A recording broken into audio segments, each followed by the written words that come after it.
Turn off your lights. Make sure your doors and windows are locked.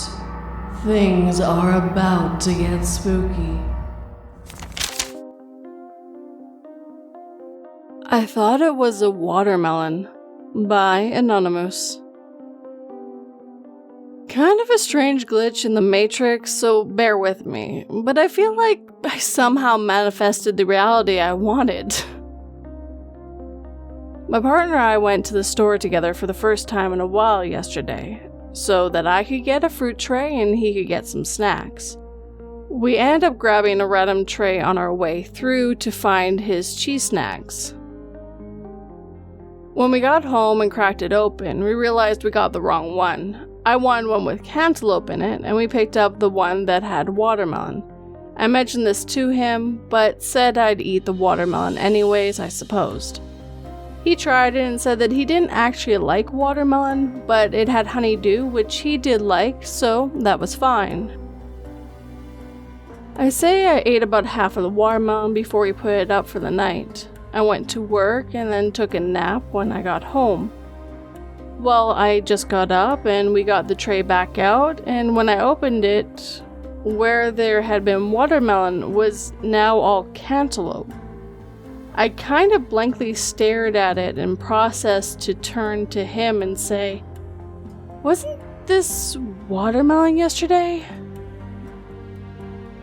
He said, "Yes, remember we had the conversation about how I don't like watermelon?"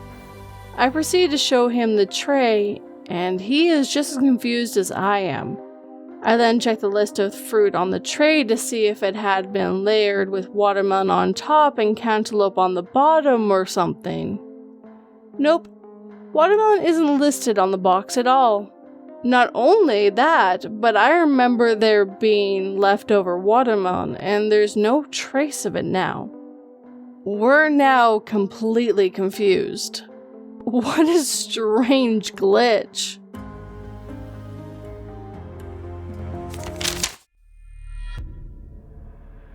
The serial killer's letter to the police stated that on this date he would begin killing people using the instrument of their own sins as his murder weapons. And sure enough, an unfortunate victim turned up today, stabbed to death with a snapped-off turn signal indicator of his own BMW.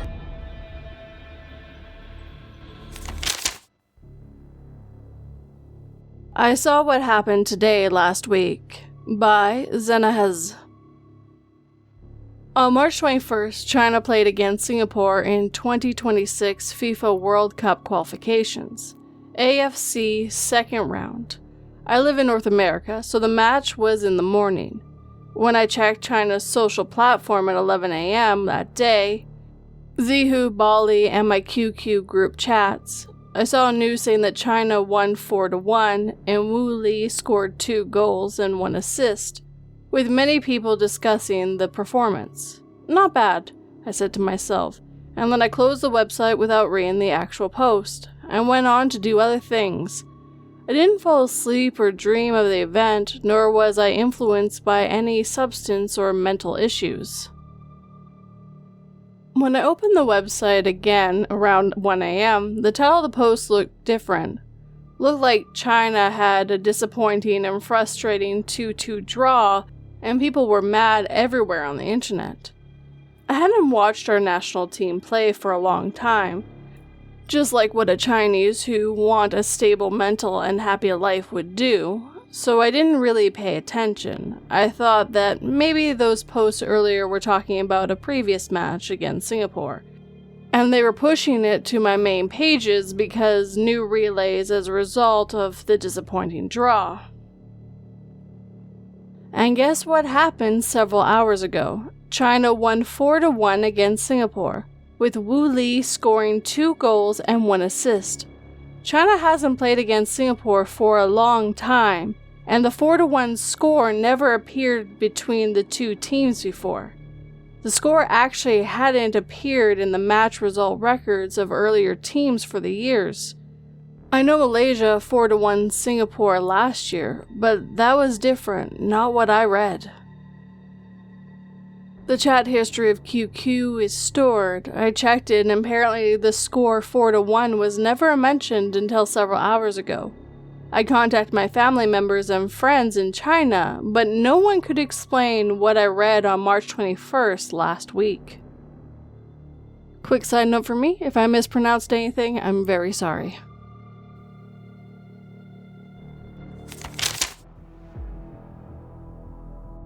"Don't worry, it won't hurt. We picked out a wonderful branch just for you," said the swinging corpse of my sister, pointing to a noose which now dangled nearby.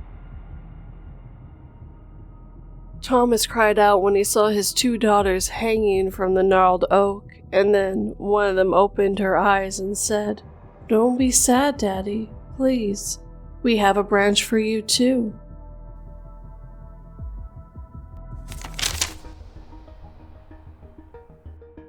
Never experienced anything like this.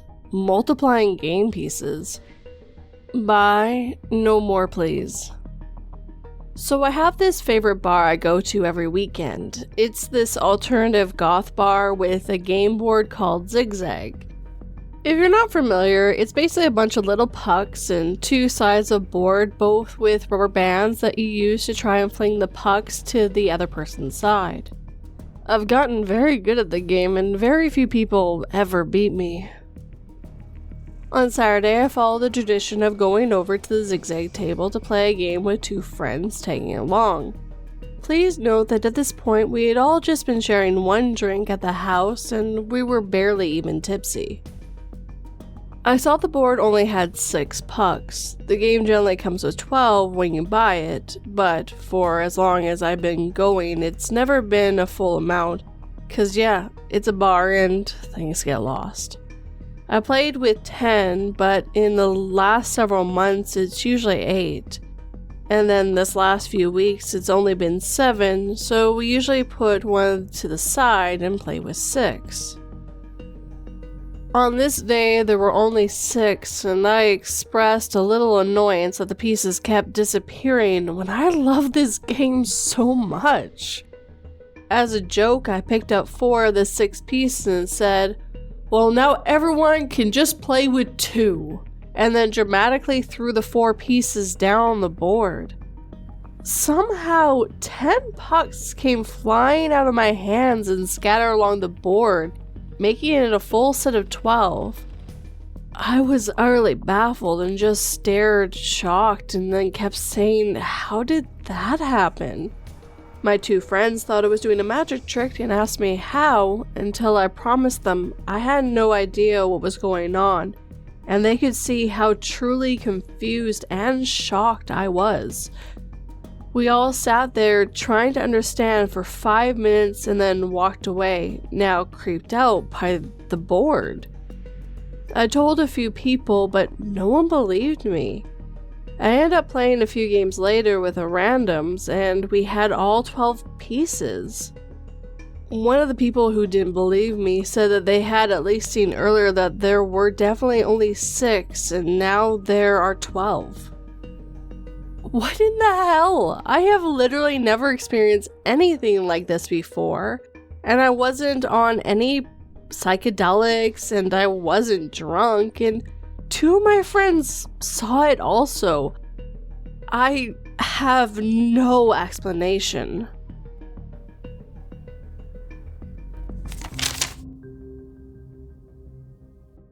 "Are all the people in the village equal?"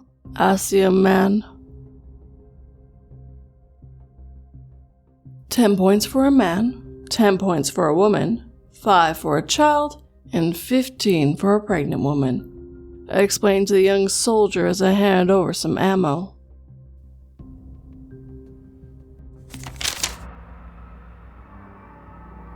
Teleporting fish? By some dude somewhere 12. So me and my friends go swimming on the weekends, and we have this toy fish we always take with us and mess around with it, either throwing it or picking it up from the pool floor or playing football with it underwater. We go to the pool at the gym where this is also a hot tub. My friend told me to drop the fish in the hot tub while we were in it, and then we could not find this fish anywhere. We were super confused of where it could have gone since there wasn't any holes big enough for the fish to have gone through in the hot tub, but concluded despite this it must have got sucked into one of the hot tub jets. We were pretty disappointed to have lost our fish toy, but figured we wouldn't see it again. However, once we got back in his car for him to take me home after our swim, I noticed that somehow the fish was back in the little storage slot on his dashboard we normally kept it in. I was like, what the fuck, it's the fish? To him, I thought he was messing with me and had grabbed the fish in the hot tub and pretended it was missing. He also thought I was messing with him. Once we confirmed neither of us played a trick on the other, we both felt pretty freaked out and spent the whole drive being like, what the fuck, how did the fish get there? It makes no sense.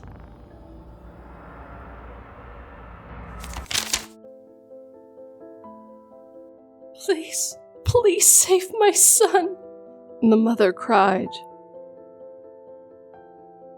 My heart sank at the fact that I gave up my body to help my lifelong best friend have a child she desperately wanted, and she didn't think twice to choose a fetus over me.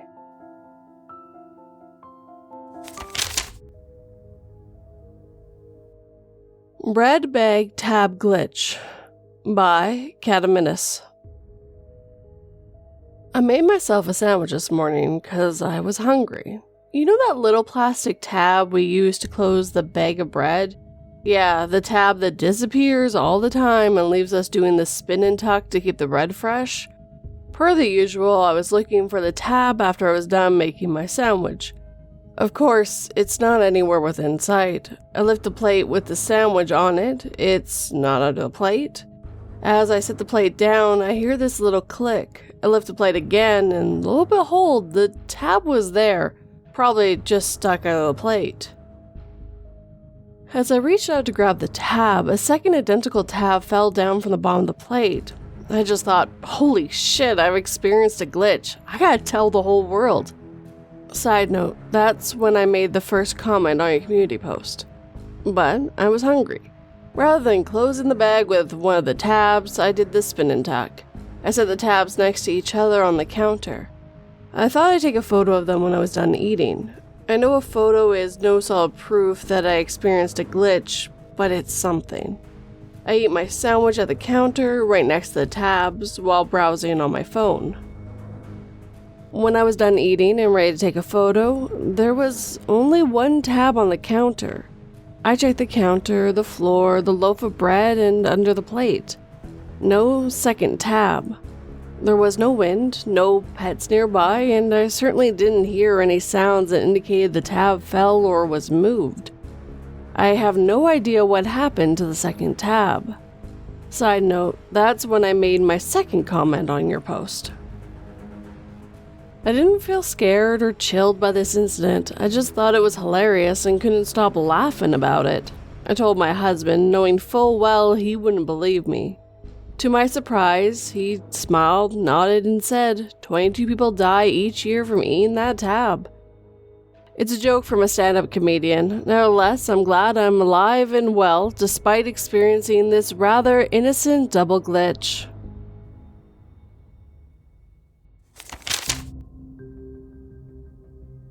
They say I'm a sadistic killer using ancient methods to torture people for fun.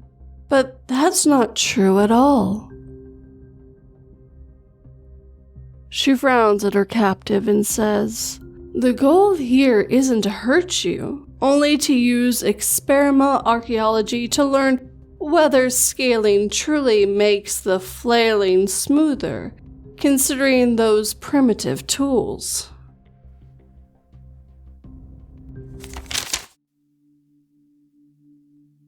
Teleported again, this time multiple times, by Almost Jaded. Hello again, glitch. Been a while. Like years. Most of you probably don't know my stories.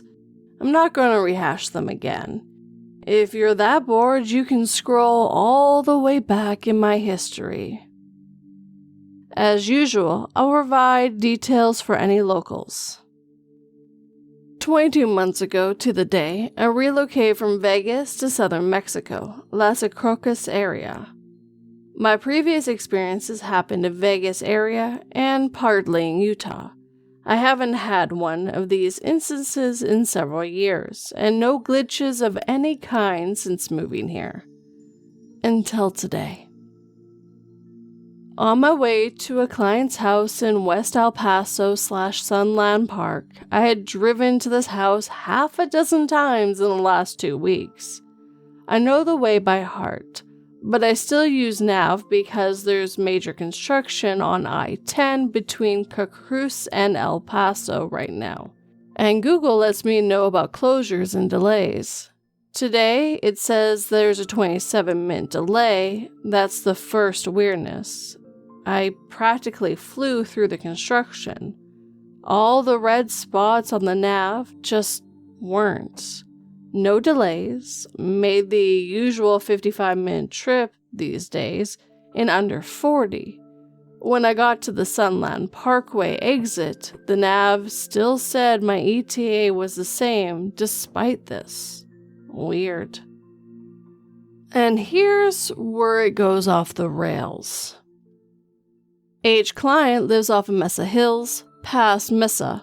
2 different roads, and this matters, so please keep it straight. Sunland Parkway goes through to Mesa. Both of these are large arterials with both of the businesses. Beyond Mesa, from the freeway, Sunland turns into mostly residential neighborhoods. Mesa Hill is a much smaller road that leads to the same nicer houses up to the hill, again past Mesa. But it winds down from Mesa and curves into Sunland Parkway between the freeway and Mesa. Hopefully you follow all of that. Because I'm early, I decided I wanted to stop and grab a taco. The nav says to turn onto Mesa Hill, but I decided to go straight and stop at Taco Bell that's right off of SP/Mesa intersection. So I go straight, stop at the next lighty, go through the intersection, and suddenly I'm in the residential park of Sunland Parkway, past Mesa. Like I drove through a portal, and I'm just really confused. That's a fair way up the road. No way I zoned out that stretch of road in that time it took me to cross an intersection. Also, less than 2 minutes have passed on the clock. Whatever, U-turn, get to the light that should be Mesa. And I'm back by the freeway. There's the Ulta, the Stanton Optical, Barnes & Noble, Best Buy. I never crossed Mesa. If I continued straight, I'd be back on the I-10. Now, I'm really weirded out. I look at the clock. Less than 3 minutes have passed. That's impossible. I turn onto Mesa Hill. I drive on Mesa Hill for way too long. Landmarks are out of place. I feel like I've been driving for 15 minutes. I look at the clock. It's been 4. I get on Mesa Hills, at least to exist here, I guess. I'm still way ahead of schedule, which shouldn't be possible with the distances I've covered. I turn left to head back towards Sunland Parkway, and then apparently interdimensional Taco Bell. I noticed that all the construction that was on the Mesa last time I was here a couple days ago is gone, so, well, that's nice. I get to my Taco Bell. I turn back onto Mesa and head back to Mesa Hill. All the construction is back. All of it. The left lane is torn up. There's a cone and trucks and crap, and I can't turn left onto Mesa Hill because the construction is blocking it. None of this was here 5 minutes ago. I look up at the clock and suddenly I'm running late. All the time that I should have taken to get up and back to Sunland and then up to Mesa Hill is suddenly back on the clock. Either that or I spent 17 minutes in the drive-thru. That would be it, except it isn't. I worked for about 90 minutes. I look up at the clock, over 3 hours have passed. I didn't fall asleep or anything. My client would have noticed. I have no idea where the extra 2 hours went. What the fuck? Screw this. Now it's rush hour. I better hurry to get home. I'm going to be in traffic forever. Got home through the construction during rush hour through the areas Nav said were backed up in 32 minutes. I wasn't driving fast. I'm confused and feel very detached. I didn't like this. And just to give you guys a heads up, Opie has given me permission to read the backlog of their stories, so those will be showing up in other Glitch in the Matrix videos for you guys.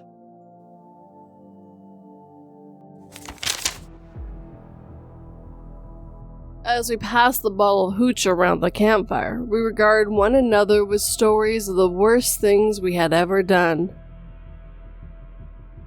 Everyone started laughing when I said I poisoned the alcohol, until the first person threw up, and another one fell on the ground in uncontrollable convulsions.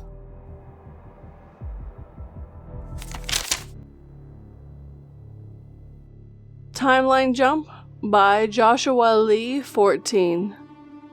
So there's been other things that I can't think of right now, but while it's still fresh in my memory, day before yesterday, when getting ready for bed, I was looking for these AirPods in the white case. I could not find them anywhere. I'm a stay-at-home single dad with a 3-year-old, and I usually keep these headphones within arm's reach, either charging or on the TV stand when not in use. I knew I had set them there in the usual spot, but alas, nothing. I searched the house, knowing the whole time where I had left them. I'm home with my baby all day, and our routine is pretty concrete. Well, after an hour of intense searching, I gave up and went to bed. I got up the next day and it began like all the others, when after about 30 minutes of just waking up, there in the usual spot on the TV was the headphones.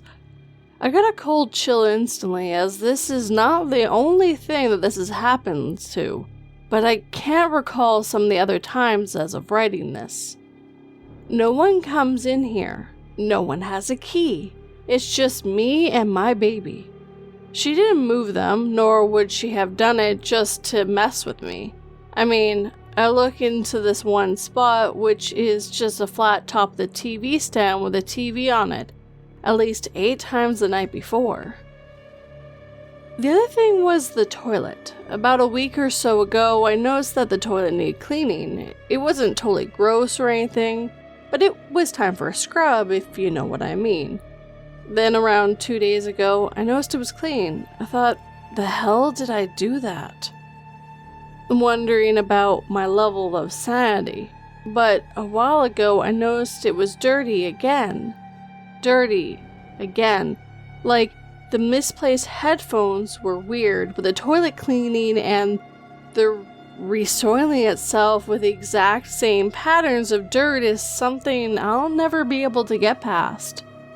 Am I crazy, or has at least one other person experienced something similar?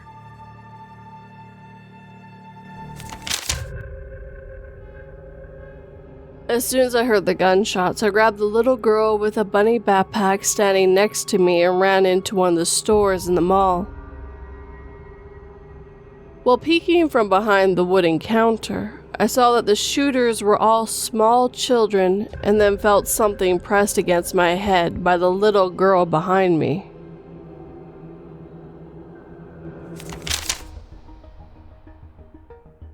Glitching Pet Parrot, maybe, by Anonymous.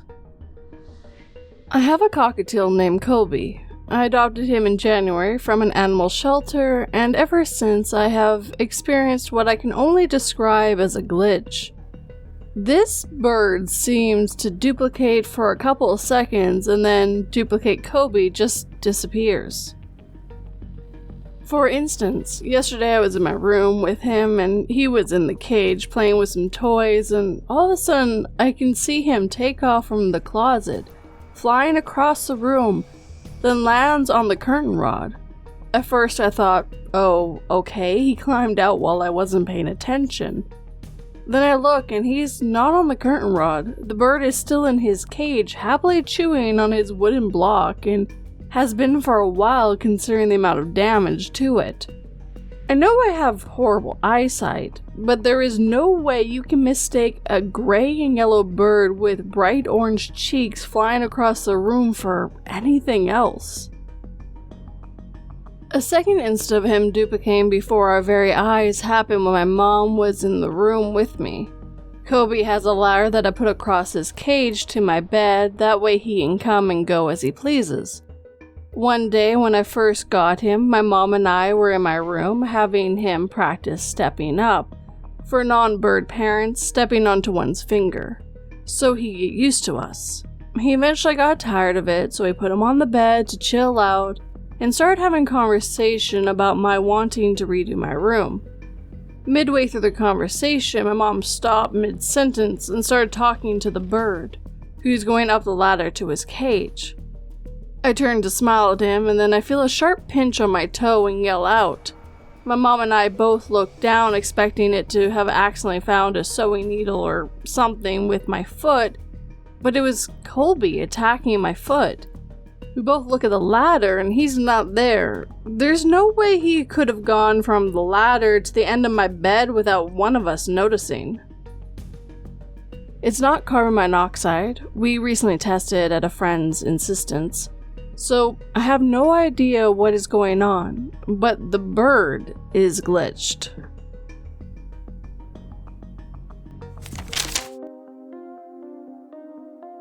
It's just a prank, bro. Why are you getting so upset?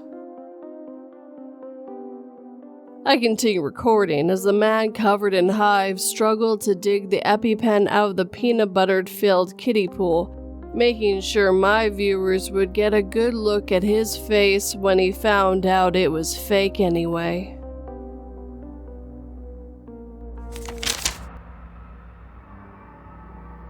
Disappearing dissection tool by Anonymous.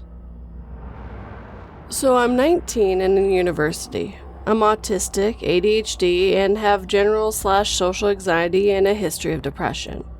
But I have no history of hallucinations or psychosis. All my issues are neurotypic and medicated for. I don't do drugs in fear of it messing with my anxiety meds. Also, I have no history of bad side effects with my meds. Today I had my final lab in biology class where I dissected a bird. Part of the dissection was taking out a lung, which I need a probe for. I used the probe to take the lung out, then put the probe on the tray where there was no gunk. When I use tools, I try not to put them back on the workbench to avoid contamination. After finishing the rest of the dissection, I had to dispose of the specimen. In university, you're responsible for cleanup. Me and the TAs will not take your tools when you're done with them. You are also supposed to clean up when you've finished with everything, and sharing tools isn't allowed, so there was no reason for any of my tools not to be in the tray. I put the body of the bird on a larger tray as directed, then went to clean up my tools before disposing of the scraps in the biohazard bin. When I took the tools out of the tray, I saw that I had the forceps, the scissors, and scalpel, but no probe. Huh? Maybe I accidentally put it with the bird? Nope. Was it still at my station? On the floor? In someone else's tray? Which isn't allowed, but still. Not at all. I spent a few minutes looking, but then gave up and just focused on the rest of my cleanup. After putting everything away, I looked at my now empty workstation and my partner's too. No probe in sight. So, if my TAs are reading this, sorry, I guess the probe's in the back rooms now. And if someone finds a deception probe out of nowhere, please clean it up. It may have bird guts on it.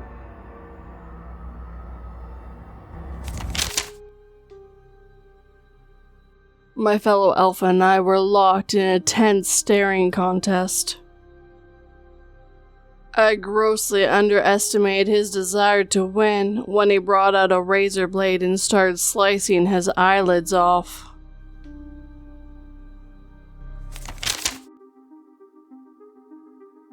Why does this keep happening? By 242, aka me. So I want to start this off with, I don't vape. I have never smoked, vaped, or anything. I tried smoking when I was a teenager, did not like it, and never picked it up. But I now own 3 vapes, and the last one has me shocked. So I had a coworker at my last job that when we met, she didn't vape.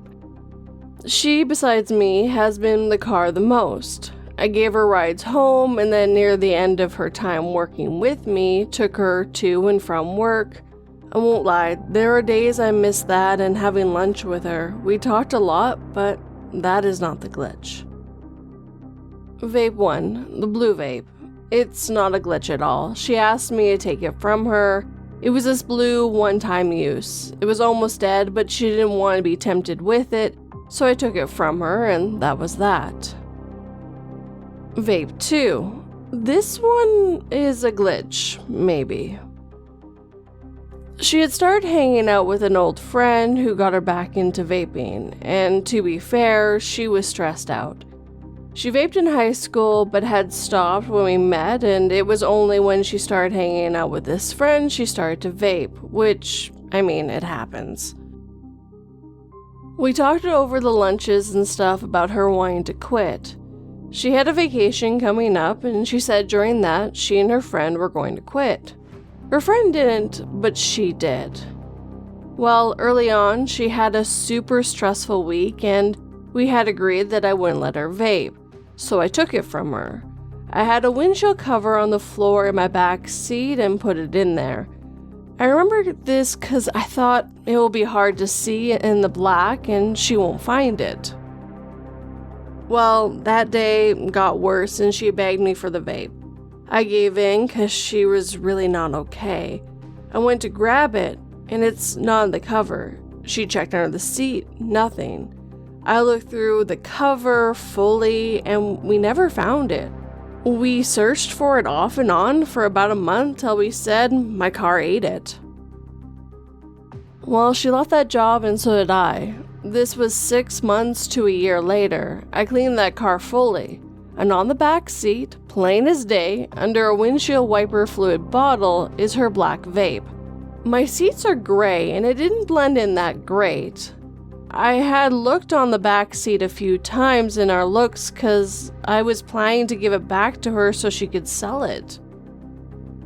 I picked up the vape, looked at it, very confused. I took the photo and we both laughed our asses off. She was so happy it went missing in the end. She hasn't started back up, and I'm very proud of her for that. If you're hearing this, girl, you're awesome, and I'm so happy me and my car could help you kick it. That is all the vapes I knew in my car, 2 sitting in my driver's side cover thing. But now I have 3, so let me tell you the one that I'm 100%'s a glitch. Vape 3. How the hell did I get you?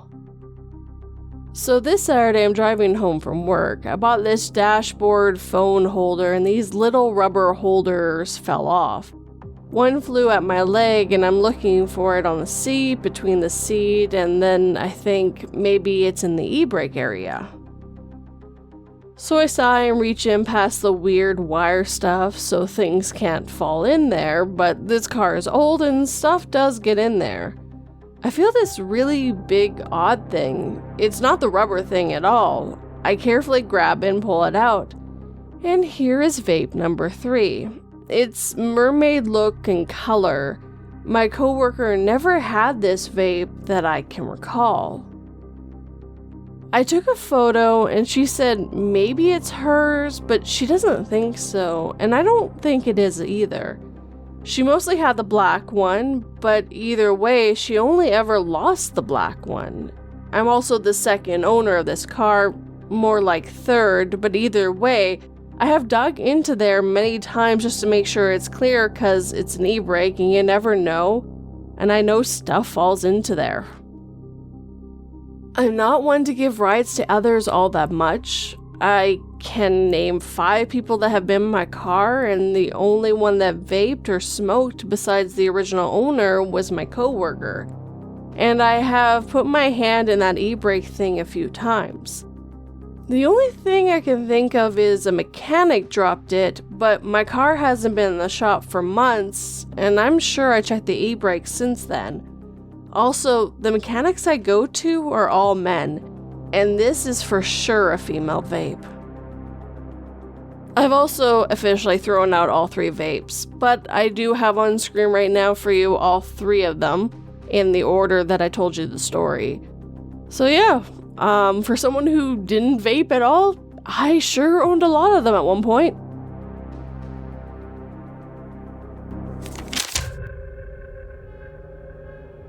Me and my son were asked to take a group selfie after we performed at a Swedish underground nightclub. The group surrounded us as the club owner held up his phone, showing that me and my baby were the only ones visible in the selfie. How the hell did that happen? By Darkness Storytime. Hello everyone, my name is A, and I'm a 43-year-old man originally from Chicago, Illinois, living in Boston at the moment. I usually read these stories on Reddit and even narrate them, but never had an actual experience until now. I'm here to give you guys my first encounter dealing with a glitch in the Matrix. I'm a construction worker and pretty much a plumber by trade. I usually have a super early morning start. I remember one early October morning in 2023. I got up late, so I'm rushing to work. For context, I drive a shitbox car for work, and the radio had broke a week prior from this incident. So, I was using my JBL portable speaker to listen to music while heading to work. Now mind you, I have the speaker and water sitting on the passenger seat. I remember looking down at the digital clock on the radio for a split second to see the time when a guy out of nowhere merges into my lane without using his blinker before the light changed, causing me to abruptly slam on my brakes.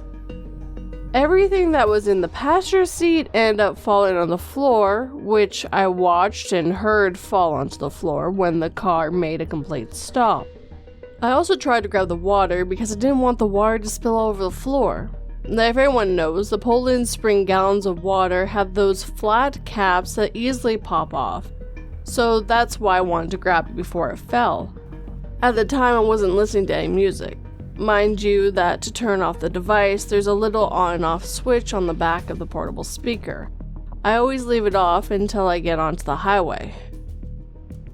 Quick side note, the switch takes a bit of effort to switch on and off because it's fairly new. Anyways, after what felt like 3 minutes later, the light changes and I go a couple of blocks to jump onto the highway. Now I'm driving and feeling down on the passenger floor to pick up the water, the speaker, and everything that fell. I'm gripping the wheel with my eyes focused on the road.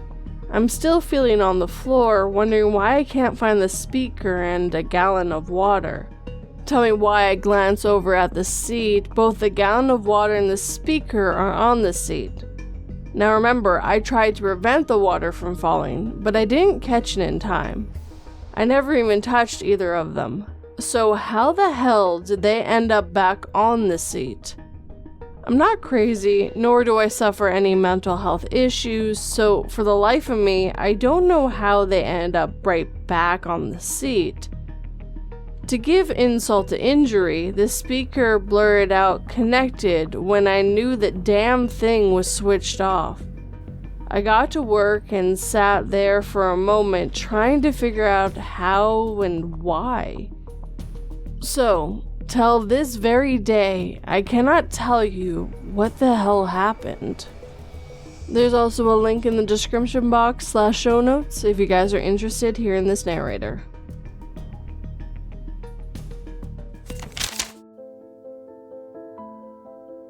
Every year, on the anniversary of our son's disappearance, my husband and I return to the mountain where he was last seen to continue the search.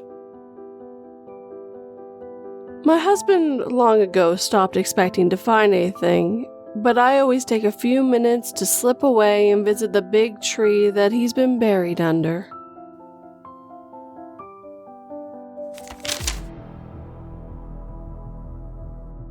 Glitch Replay by Anonymous.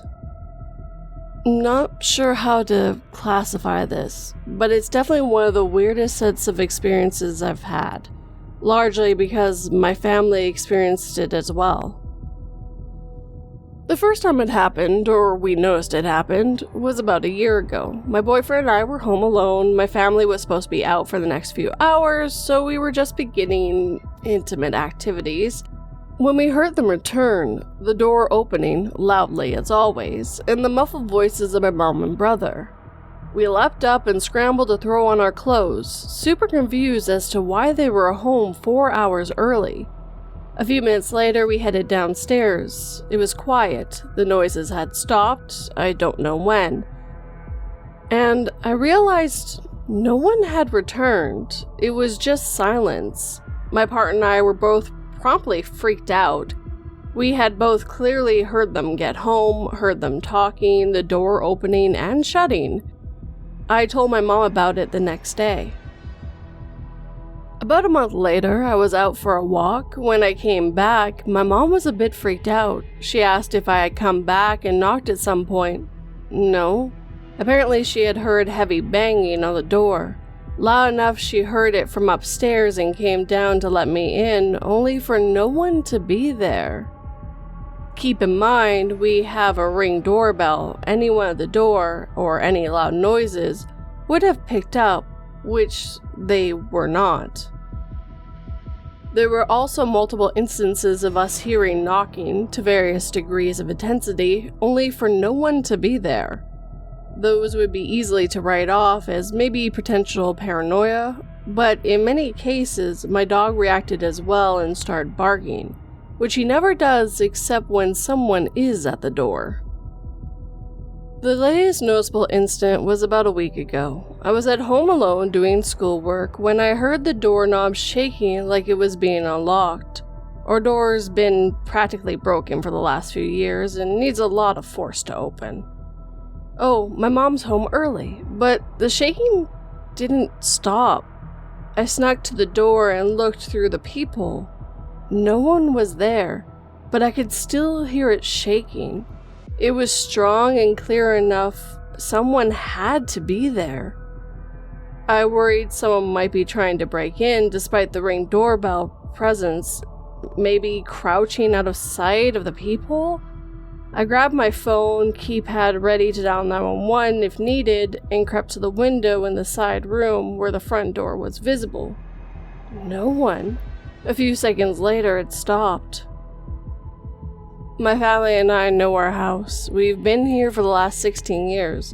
My mother is a single mom who only just returned to work this year, and I've been in online school for the last few years and stay almost entirely at home due to medical issues. We know our house and how it sounds. Everyone I tell these stories to frustratingly tells us that it's just the wind or the house settling, but it's not. It just isn't. It's very clearly the sound of a person or people. We know how our house sounds, and this isn't that. It doesn't feel malicious or unsettling necessarily. Even though it freaks us out, I don't think it's a ghost or something either. My mom certainly doesn't.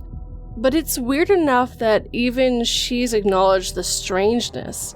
It feels more like a time replay, if that makes any sense. Certainly Matrix glitchy in nature. I'm not sure. I'll try to get a video when it happens again, but it's hard to tell it's not real until you open the door to no one or come downstairs to an empty house. I know it's not the most insane story, but it's creepy to my family and I, and thank you for listening.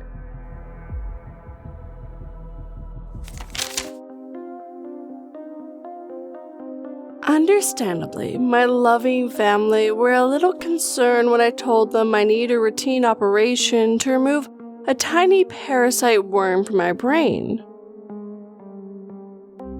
After the operation, I regained consciousness in a disposable test tube and discovered that I wasn't quite the person I thought I was.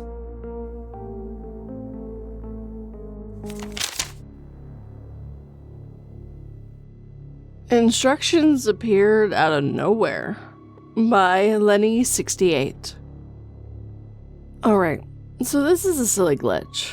I just got into cold brew and found out here on Reddit that Trader Joe's used to make an instant cold brew. It's currently non-production, but a few people recommend a good sub. A few people know that there were no directions on the jar. I went to Amazon and read the reviews, and quite a number of the reviews said there were no instructions. When I got the jar, I looked all over the label and no instructions. I looked several times and saw what type of coffee beans it was made from, but not to the ratio powder to water. Foreshadowing, I mixed way too much coffee. I thought it was weird from them to not have instructions, so I went to the website, and again, no instructions. So a couple of weeks ago, I'm on Trader Joe's subreddit, and someone mentioned the instant cold brew again. I said I liked it, but I wish there were instructions. Someone said there are and told me the instructions are indeed there. I was like, well, there aren't any on mine. A lot of others said the same. I thought maybe they had a newer jar or something. Cut to today, I'm leaving for vacation this week, and something told me to grab the jar and put it in my purse because otherwise I'd forget it. I get out of my desk drawer and look at the jar. And guess what I see? You guessed it, the instructions, plain as day. In fact, they were right above the blur about the type of beans they were. Those instructions were not there. I looked many times. I'm thinking maybe this is subliminal, like maybe because I read that the instructions were not there, my mind blocked out the whole thing, and then when someone said they were there, I could see the instructions. That or the multiverse is having a laugh at my expense.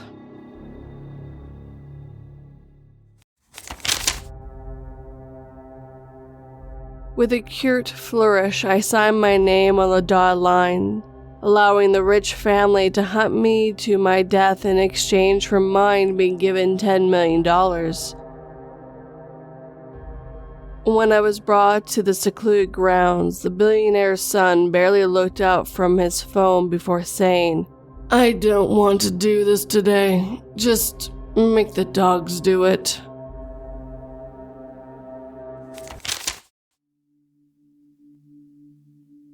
Parallel Dimension by Almost Jaded. I have a lot of weird things happen to me. Some later explained and some not. But the all-time craziest was never explained, and it happened again tonight. And a friend said I should put it on Reddit into the sub, so here I am. The first time, 2006. I'm living in Henderson/Green Valley, southeast Las Vegas. I volunteered to pick up my friend's girlfriend from a party in North Las Vegas. He lost his driver's license a while back because drinking and driving is bad, okay? I don't know the North Town very well at this point in my Vegas experience, but I pick her up and drop her off many times. I know where I'm going. At one point in this journey, I'm northbound on Martin Luther King, need to turn left onto Cheyenne. Now, Martin Luther King and Cheyenne is a major intersection. A steepish hill, 4 to 6 lanes in both directions. There's a library there, hard to miss. And then I go to Craig Road, north of Cheyenne Road, and I never passed it. Annoyed, turned around, paid attention this time, got to Washington, well south of Cheyenne, never past Cheyenne. What the fuck? Turned around again. Notice that the road signs are blue instead of green and smaller than the big green hanging light boxes that Vegas uses. Maybe North Vegas does it differently. Whatever, I'm running late now, and there's Craig Road again. What the actual fuck? The fourth time I drove back and forth between Craig and Washington, I called my friend. This is a different route than I usually take, but for fuck's sakes, I know my way around town. He tells me I'm an idiot. Just look for the library. I drive up to Craig's Road again. Cheyenne Road does not fucking exist. I turned around and go south. There's Washington. Never pass Cheyenne Road. Over it, take Washington out to I-15, go north. There's Cheyenne Road exit. Take exit, proceed west, and of course, I cross the intersection of Cheyenne and Martin Luther King. There's the library, and the signs are in big green boxy things as always. I was 3 hours late picking her up, and the total delay was about an hour. To this day, very few people believe me. I was even accused of picking her up on time and spending 3 hours of having intimacy with my best friend's girl, and that didn't happen. Nobody believes that I spent an hour driving up and down Martin Luther King Boulevard and showed up 3 hours late. To this day, if I'm late somewhere, one of my close friends will ask if the road signs were blue and laugh at me. Can't say I blame them. In between, this has happened again, but in small ways. I usually write it off as I zoned out or miss a turn. No major time loss or weird phenomenon that stands out. I don't claim they're reoccurrences. Tonight, back in December the 29th of 2017. I drive for Uber Eats in my off time. Stick to Henderson/Green Valley most of the time to avoid dropping in the Strip. I deliver to the neighborhoods known as Anthem and Seven Hills probably a dozen times a week or so. Anthem Highlands, Inspirita, whatever. Those areas if anyone reading this or listening is a local. Tonight I had to drop off in Anthem Highlands. Eastern Avenue southbound splits. You stay left if you want to go to Anthem, and at the fork, Eastern turns into Anthem Boulevard. If you stay right, Eastern gets downsides and winds its way to Seven Hills. To get to Anthem Highlands for this trip, I go left. Anthem Boulevard is 2 lanes in each direction, 45 miles per hour speed limit. The first intersection of note is Reunion Boulevard. It's a traffic light with a proper left turn lane. The second light is Anthem Club Drive. Same deal, but right now there's a bunch of crazy construction at that intersection. Has been for months. That all matters in a minute. I make my drop, no problem. I head back exactly the reverse way I came. Except now, what was supposed to be Anthem Boulevard is a single lane 35 miles per hour. I'm supposed to be on a 2-lane at 45 miles per hour. And I feel lost. But I'm going north, so I'll get where I'm going, whatever. Drive for what feels way too long. I don't see Anthem Club. After a few more minutes, I check my nav on my phone. It says I'm coming up on Reunion. That can't be. I passed no construction, no traffic lights. And it says I'm right on top of Reunion. But there's no stoplight. I see a cross street, minor street, 3-way stop crossing the road I'm on. I read the small sign, Reunion.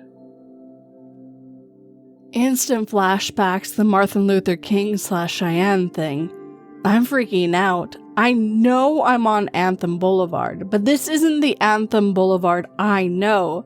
The road takes a sharp left, I round the bend, and I'm out of northbound East Avenue in the far fast lane.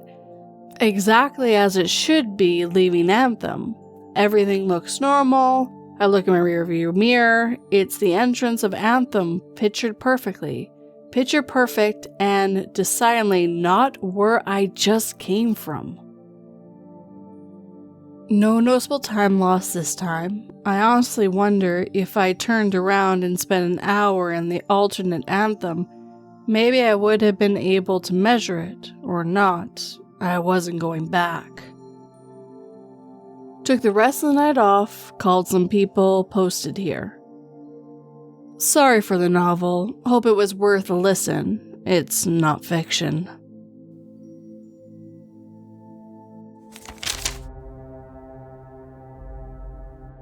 When my little sister clawed at her throat and gasped for breath, I started Googling frantically. She still persisted after I shoved the Wikipedia page in her face and said, "It says here peanuts aren't nuts, they are legumes."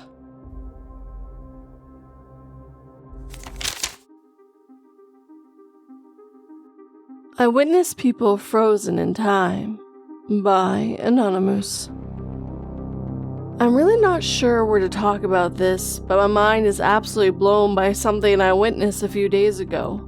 My brain simply can't make sense of what I saw. I had been working at a busy trade show for a few days, and the last day I picked up a van rental and was driving to the venue. Business as usual, and I finished a call with my boss as pulling up to the venue. The last stretch of road before the parking lot is typically very busy, with cars pulling up to drop off people and people walking across the road from surface level parking lots. As I make one of two turns, I immediately see three businessmen frozen in place in the middle of the road crossing in front of me. They literally have zero motion, as if they were statues. Some had briefcases, others their suit jacket open, and one was visibly half turned around smiling as if he was laughing in the middle of a conversation. It was windy, yet no jacket moved. Those briefcases were suspended in air but never swung on their handles. The one guy smiling, gesturing back, had his legs open like the Beatles on the Abbey Road cover. It was so bizarre because around this frozen group of three, other cars were passing by and people already on the sidewalk were in motion. This felt like an eternity, but was probably within 4 seconds. Motion suddenly resumed on this group. It was like someone pressed play on a remote. They kept walking across the street to the venue. The guy who was turned around to someone resumed chatting it up with his colleagues as he crossed the street. Briefcases and jackets and clothes moved and shifted as expected. I was baffled. I had seen weird things like this posted on TikTok of birds frozen in air or ladies walking on a sidewalk that appeared to be glitched, and always assumed it to be a hoax or a clever editing. But once I saw this, my mind hasn't been the same since. I simply can't comprehend what I saw. Was I visualizing these people before they appeared at my destination when they resumed? Were they indeed frozen? Did anyone else see this happen? Was I simply too tired from working this trade show? And even if so, how did I see something frozen for so long before they essentially resumed motion? My head is spinning, kicking myself for not putting in a dash cam in the rental vehicle. Closest thing I can search that comes close would be this clip where a frozen lady resumes walking. In that clip, the same questions are brought up. Hair's not moving, the clothes are not flowing, even though that woman is in mid-stride. But with my experience, it was a group of 3 people, and all of them were held up in time until I drove close enough for them to resume motion. I'm interested if anyone has a similar experience or could know what this could mean. I'll also have a link to the video that OP was talking about in the description box for you guys.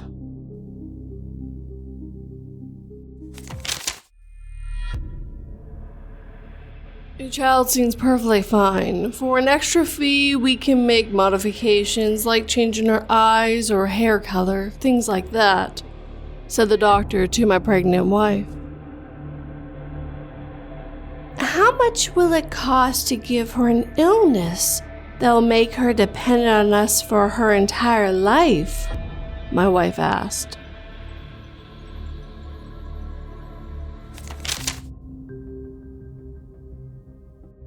Small Kitchen, Big Problems by Industrial Guys. My kitchen is not large. There is a main island counter, behind that is a sink and a prep counter. To the right is a small counter where I leave my coffee and coffee maker. My routine is set. After a full glass of water every morning, I start the coffee. I place 2 green tea bags in a red plastic cup that I let steep all morning, and that is my afternoon iced tea. This morning, I ripped open one green tea pouch, and in the canister I saw another tea bag already out of the pouch. I couldn't tell for sure that if the latter was green tea, as the tag was different. I thought I should open another green tea pouch just to be sure. I didn't have my glasses nearby, so I couldn't read the label. Eventually, I decided to put the 2 tea bags I had into the cup. The water in the electric pot was just about ready to boil. A minute or so later, it was ready, and I poured the hot water into the French press for 2 cups. One for me and one for my wife, who was milling about. I then went to pour the hot water into the plastic cup to make my tea. The cup was empty. No tea bags. The empty pouch from the first tea bag that I had opened was on the counter next to the cup. My wife says she didn't touch my tea or cup, and I'm confident she didn't. We looked in a couple of other cups in the kitchen, and they were all empty. We retraced my and her steps that took place in that few minutes I was preparing to start for my day. We emptied the garbage, which was already pretty empty because Tuesday is trash day. We spent an hour trying to find the 2 tea bags. No luck. I know I opened one tea pouch, and I'm sure that I combined it with the second because I thought quite a bit about whether it was green tea or another kind. We never found the tea bags. Either my mind is playing tricks on me, or there was a glitch in the matrix. I prefer to believe the latter because I have spent the past 6 hours frantically all over the former. I know that I had 2 tea bags in my hand, and I know it. Maybe I didn't put them in the plastic cup like I do every damn day. If I didn't, then where are they? It's a very small kitchen, and I have torn it apart looking for 2 loose tea bags, and no luck.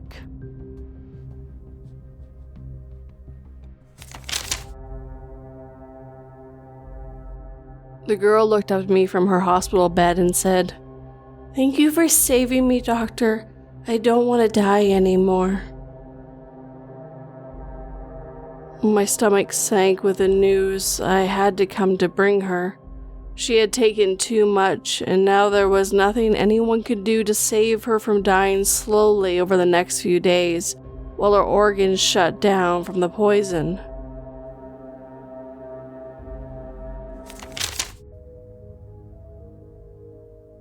Lowest stake glitch ever. Piece of bread by No Dark 8446. My friend Layla, 27 female, and I, 34 female, were on a trip with a few other friends. The other friends were poking around a gift shop, but Layla wanted to smoke. I went outside with her. She was leaning against the wall of the building, and I was facing on the other side of the sidewalk so people could pass. Just to her left was a doorway to an apartment building. There were no windows above until the 2nd floor or next to it. There was a little decorative ledge, but there were those barbs on it. Are those there to keep birds from sitting/nesting there? I've never understood them. A guy with his hands in his pockets walks between us, and a moment later, a half-eaten baguette falls onto the middle of the sidewalk with a thunk. It fell straight down in front of the doorway. Lyle and I just looked back and forth between each of us, the baguette and the sky. We both confirmed we saw it drop from the head height of the guy who walked by, because we were on either side of the sidewalk. We could plainly see that he had not taken his hands out of his pocket, so he didn't drop it. There were no windows until much further up, 2 floors above the doorway, and to either side of the doorway, we both saw it drop straight down, so it didn't come out of a window from a side. The little ledge with the anti-bird spikes was not wide enough for the baguette to be up there, plus it would have to be on top of the spikes, which I would have noticed because I was looking at it prior to the bread dropping. Yes, I was absolutely contemplating whether birds saw them the way we see barbed wire. Yes, I was completely sober. Even if I had somehow missed it, there was no wind or vibration, like someone closing a door hard to knock it down. After questioning our sanity and the quantum place in the universe for just a minute, we decided to touch the baguette. That shit was like a baguette-shaped rock. On a stale scale of 1 to 10, this one went to 11. It was also dry even though there had been rain earlier. So when/where did it come from? It was not when/where we were. We told our friends and they gave varying responses of, "Whoa, weird," but largely brushed it off.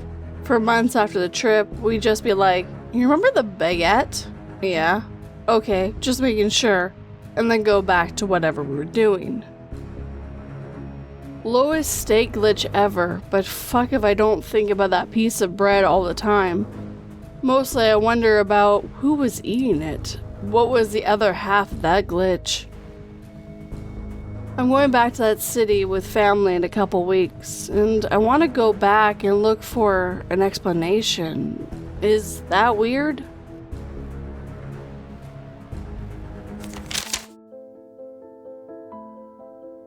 Every night at 3 a.m., an unknown caller calls my phone.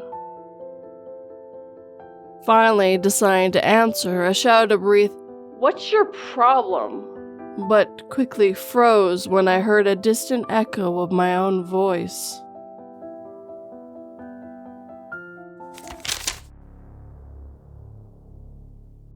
We lost about 4 hours of time in 30 seconds.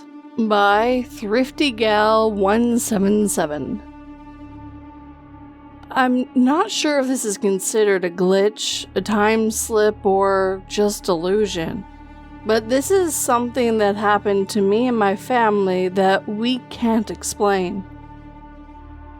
Summer of 2011, in the car was me, 19 at the time, my sister, dad, and stepmom. We were on our way to a campsite. We heard our family join us. My uncle and Nan, both arriving separately, called us saying they were setting off. Did we need anything from the shop and to let them know their arrival time? We were over halfway there. They would be arriving about 3 hours after us. We carried on driving, switching radio stations, and went through a tunnel. When we came out, the phone was ringing again. It was Nan asking where we were, kinda relieved that she got a hold of us. My Nan and uncle had already arrived at the campsite. My dad said, "Oh, so you're already there? Save us a picture then."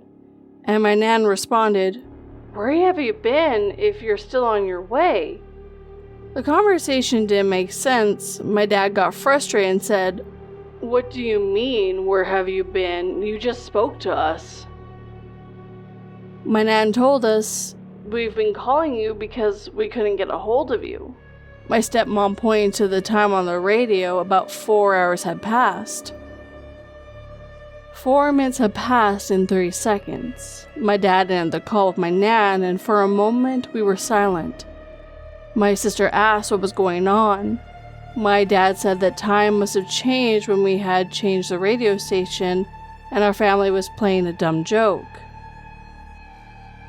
Our phone showed time had passed. Again, silence. We arrived, briefly spoke about it with the family, and ignored it. We have spoken about it 2 to 3 times. My dad is either convinced that we went through a time vortex, got abducted, or we jokingly were drugged by our stepmom. She's a general practitioner. My stepmom says we must have gotten the time wrong, or at worst had a shared delusion or amnesia. Either way, we don't know what happened.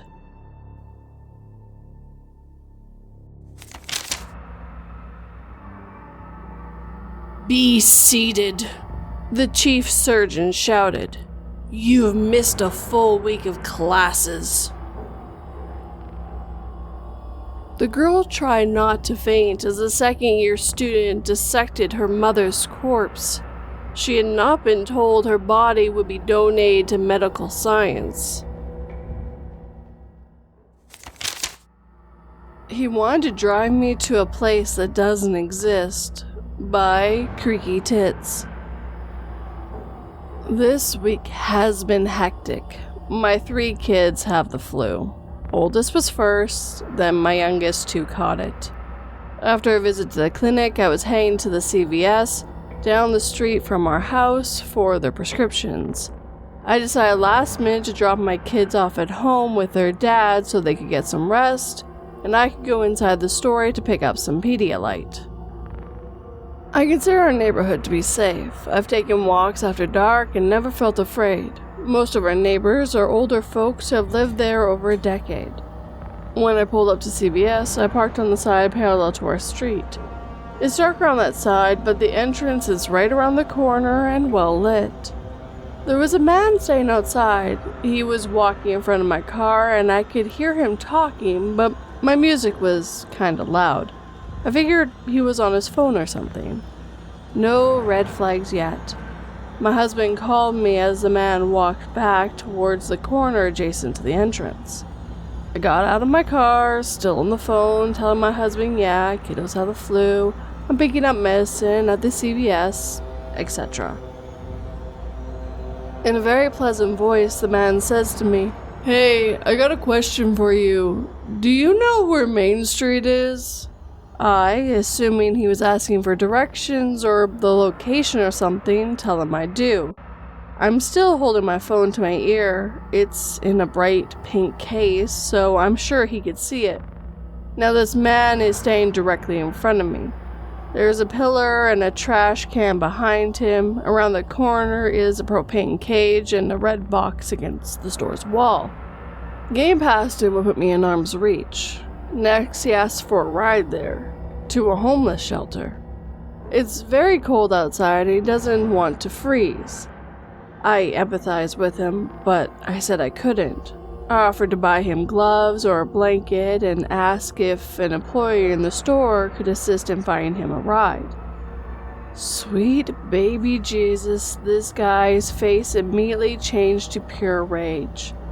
Then right back to pleasant. Well, you know what happens to homeless people stuck outside. You're going to help me. It's right down the street.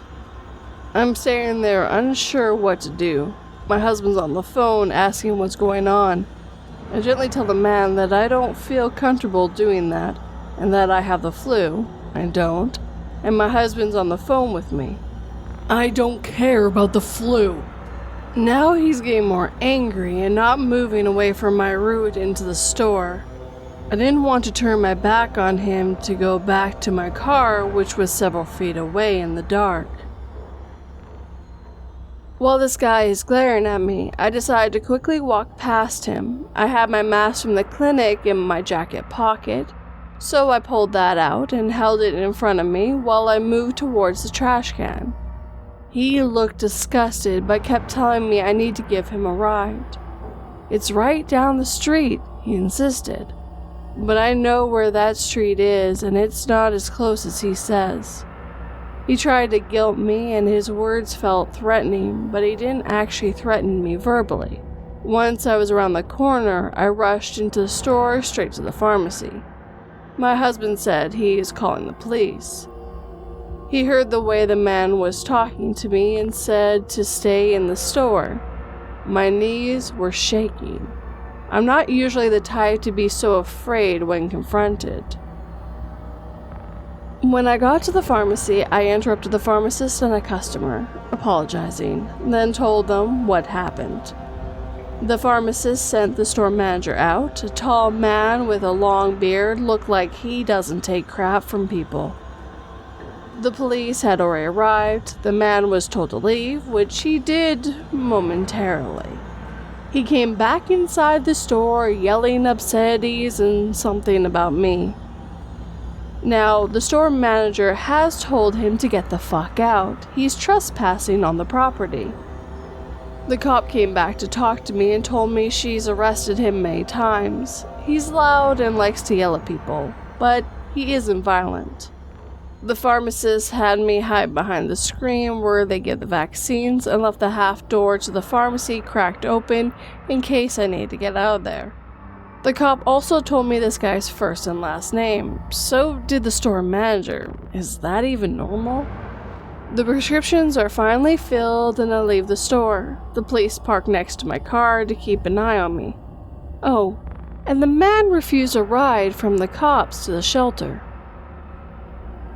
Later, I looked him up. His name is unique, so he's easy to find online. Surprise, surprise, he has a long record spanning 3 states and several counties.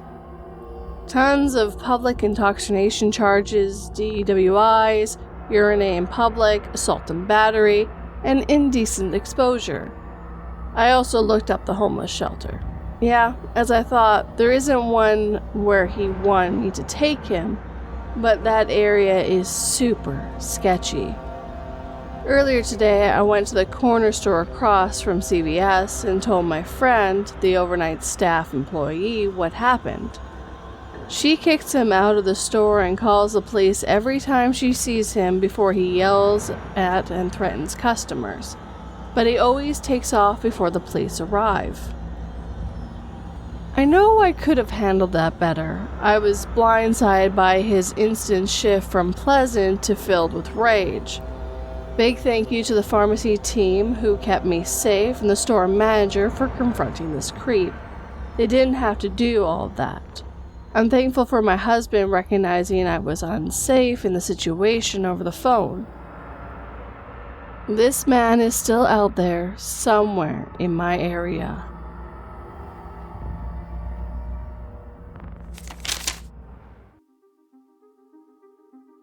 I remember the day that the immortality elixir was invented. They practically gave it away. Now that I sit here on the street, my body is filled with agony at the age of 187. I pray one day I'll have enough money to buy my death.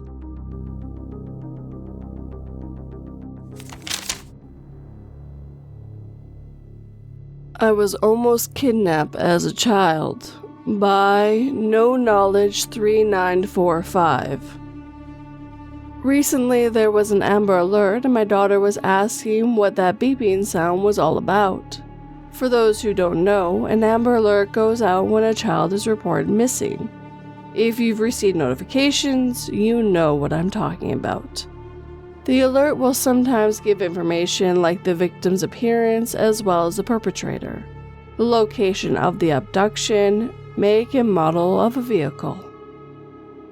My phone started beeping one evening while helping my daughter clean her room, an Amber Alert. She asked me about it, I gave her a small rundown, and that was that.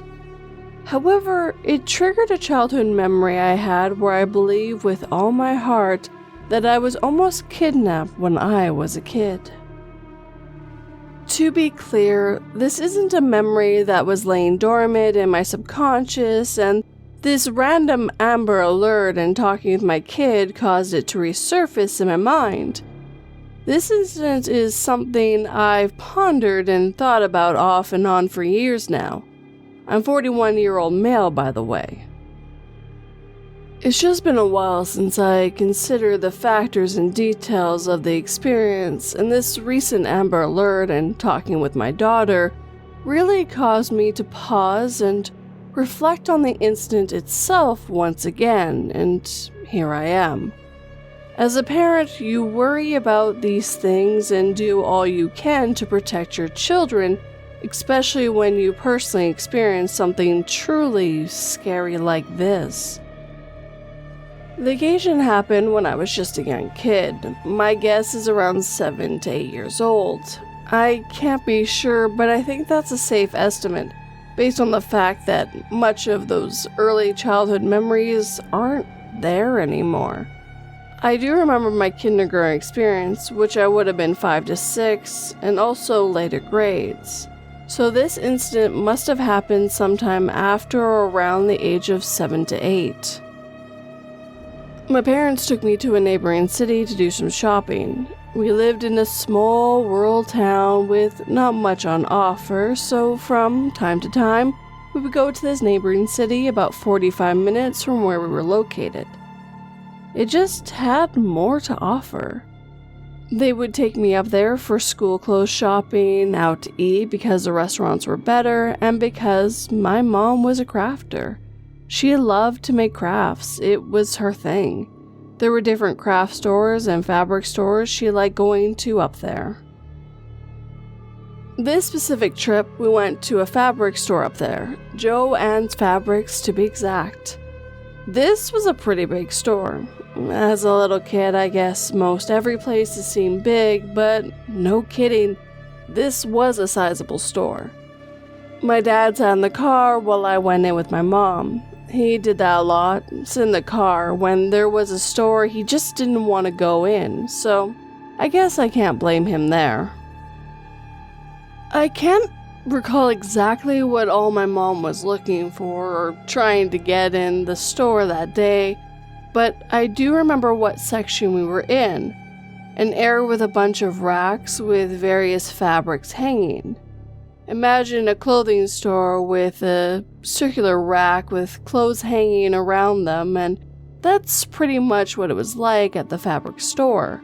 Racks of hanging fabrics. I remember this area being slightly towards the beginning or entrance of the store. As my mom was looking through these racks, I began to wander, though not far, just enough to kind of look around myself. I was probably bored and started wandering around, is my guess. But I could still see my mom just up and over a few racks away, so it wasn't like I was on the other side of the store or anything. A random man approached me, and honestly, I can't remember at what direction he even came from. It's just like I was there by myself 1 minute, and the next I looked up and saw this guy. It was like he came in fast and out of nowhere. I quickly looked over to where my mom was. She had moved a few racks up and away, but I could still see her. There was a fair bit of distance between my mom and me at this point. So here I am, standing behind some rack of fabric with this older guy opposite me and the other side of this rack. He then speaks. "Hey little boy, how you doing there?" I remained silent because this took me completely off guard. He said, "Where your folks at? Are you alone in here?" I stood still and quiet. "Come here, I got something to show you." At this point, he started advancing towards me, coming around the rack to where I was. I quickly started the other way, but he stopped and started coming around the other way as if to meet me in the middle. I was scared at this moment and became instantly aware that this man seemed dangerous and like he was trying to get a hold of me. "Come here," he barked. I jerked fast to the left, but he did the same. He had this wild look in his eyes. Whichever direction I went, he followed, but remember, there's a rack between us. God, I'm so thankful for that rack. After some back and forth movements from me and this man, I finally locked in on my mom and yelled, "Mom, help!" They would have thought I screamed bloody murder. It was so loud, but I just got my mom's attention. "What's wrong?" she asked. This startled the man. He looked over his shoulder in the direction of my gaze and confirmed, yep, that must be his mother. His demeanor completely changes, and it's as if everything is just fun and games and he was just messing around. And he said as much to my mom. I was just messing around with him. No harm, ma'am. My mom came to where I was and we reconnected. This guy just tips his hat at my mom and makes his way out of the store. I explained to my mom what just happened, that this guy was trying to get me. I was so upset and shook up. She told me I did the right thing by yelling and gained her attention. It was terrifying for sure, and I'm thankful something crazy didn't happen. Could I have been imagining things like maybe this guy was really just messing around? I very much think there was nefarious intentions. Why would a random older guy be perusing a fabric store? If he was there for some things like crafting or fabric, why promptly leave when confronted? I truly believe he was up to no good. Anyways, that's my story. I appreciate anyone for taking the time to listen.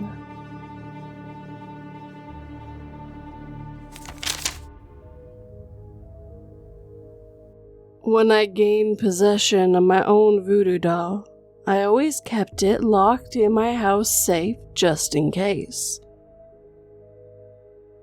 Even though I was 500 miles away at the time, the sudden agony of my skin inexplicably blackening and bubbling meant I was the first to know about the blaze tearing through my house.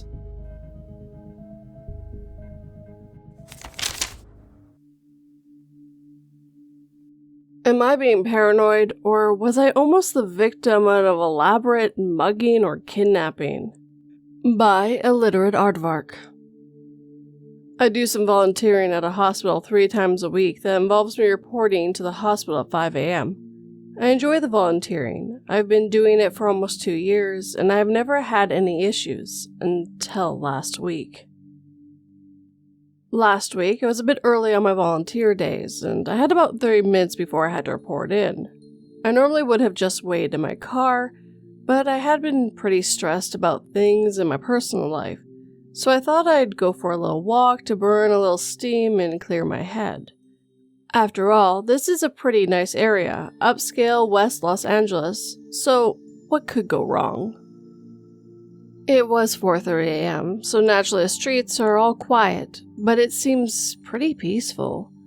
But then up ahead, I see somebody walking in my direction. Kinda odd, I guess, but I didn't think too much of it. Him being out here at this hour isn't inherently suspicious, after all. Does being out here at this hour automatically make me suspicious too?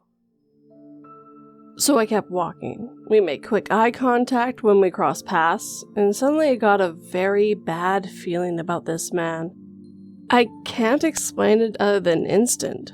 Sometimes you just have a bad gut feeling about someone, you know? That's what I felt when I passed this man, and I immediately went on high alert and made sure he wasn't going to approach me from behind or something.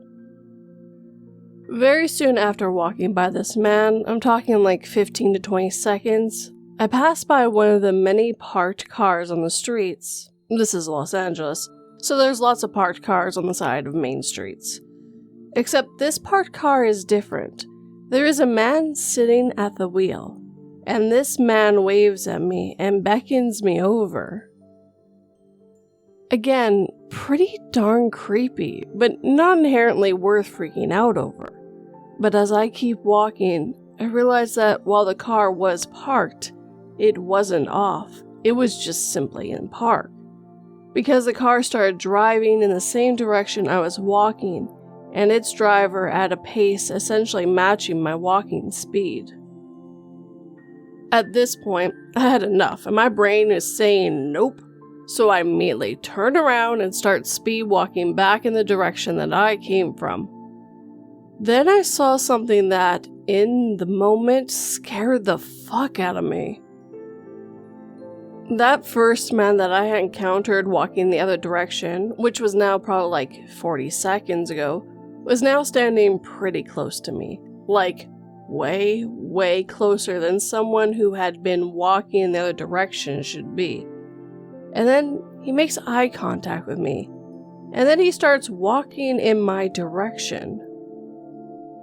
I am incredibly suspicious and more than a bit nervous at this point. So because it's pretty dark out, I decide to play a hunch. My car keys fold out in a manner very similar to a switchblade. So I immediately pull it out, press the button to make the key fold out, and I stare at him for a second. I believe he was caught off guard because he stopped walking for a second. Well, that second was all I needed. I immediately took off running at top speed, crossing the street. We are talking a Los Angeles main street with 6 lanes and a medium divider. And I kept running down the street. I'm no Olympian, but I was on the cross-country team at D2 college and still run multiple times a week. So I'm pretty confident that I can outrun the average person to run into by a comfortable margin. Still, I didn't want to take any chances and ran all the way back to the hospital.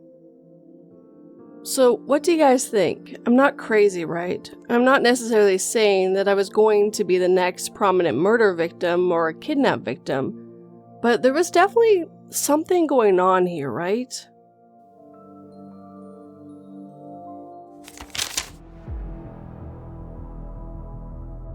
In lieu of the death penalty, I was to be sentenced to an experimental drug trial, through which I would be subjected to 1 hour of eternity. I have spent the last 10 billion years staring at the same 4 walls, begging for death, but unable to die, and my sentence has not even begun.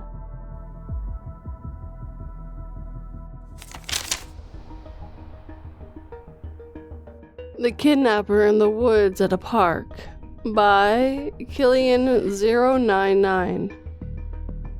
It was a warm summer day over the weekend, and my brother and my sister and I decided to go to the park with our 2 best friends. The park was closer to where we lived, and it was in an isolated area surrounded by woods. Parents would sit on the picnic tables not too far from the playground while they watched their kids play. We meet our friends there and we played on the playground, and then we played tag with some of the other kids. While everyone else was playing on the playground, my friend and I wanted to go explore the woods. We didn't ask our parents first because we thought it would be okay. We started hiking and we discovered a stream. My friend and I love science, rocks, and minerals, so we started to search for cool rocks. We continued exploring until we thought we heard something or someone walking into the woods because the leaves were crunching. We thought it was an animal, so we looked around, but we didn't see anything or anyone, so we continued our exploring. As we made it further into the woods, I got an uncomfortable feeling that someone was watching us, so I asked if we could go back to the playground. My friends said sure because our parents were worried if they didn't see us. We hiked back and continued playing on the playground. We were swinging on the swings and we saw a little boy wander off into the woods to explore. We noticed a car parked on the other side of the woods and a guy came out from behind a tree and closer to the little boy. It looked like the guy was trying to lure this little boy to come with him. The boy started to go with him, and the guy tried to grab him, but just then his parents noticed and called for him to come back. The guy that wanted to kidnap him took off running into the woods and drove away quickly. One of his parents got a picture of the kidnapper though. My friend and I were freaked out because we were in that same spot as the guy. He could have been hiding behind a tree watching us the whole time or took off with one of us running. Thank goodness we both were okay and one of my parents noticed and saved the boy from being kidnapped. After that, my family and friends all went home. We decided to never go back to that park ever again. The police were called, and I'm not sure if they ever found that person.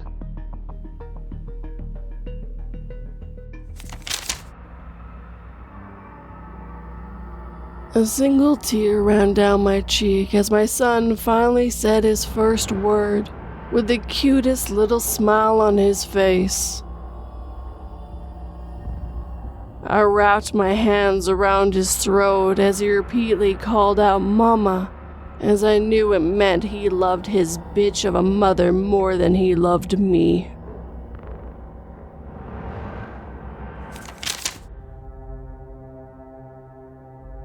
My walk that me and my dad don't talk about, by the history teacher 1. It was late August 2011. I was 11 at the time, and I was staying at my dad's house for the weekend. My dad is a very outdoorsy man. He likes nature and making us go on long hikes. We also lived the opposite of some woods, so every now and again, my brother, my father, and I would take our 3 dogs there: Riggington, Elfie, and Rip. This was summer holiday time, so I could stay up to whatever time I wanted. And my dad totally took advantage of that, because he liked to go on late night walks with the dogs, most of the time on his own, but sometimes with my brother. Like I said before, I was 11, so I still believed hugely in ghosts and the paranormal, so every time he asked me to go on these walks, I'd stay away, because I was scared of going into the woods late at night. The time I finally plucked up the courage to go, my dad was more than happy. We went out the door and we started talking. We had just entered the woods when we heard a whistle. I asked, "Do you hear that?" But he said not to worry, but his face said otherwise. At this point, I was terrified. I tried to make him go back, but he is a very stubborn man. We were about 3 minutes into the walk when we saw a man sitting on one of those benches near the park. He looked to be in his late 60s, white hair, burgundy suit, a dark wood cane, and a drink of something. When we passed him, we each said our hellos, but he was dead silent. His eyes wide open and pale face scared the living hell out of me.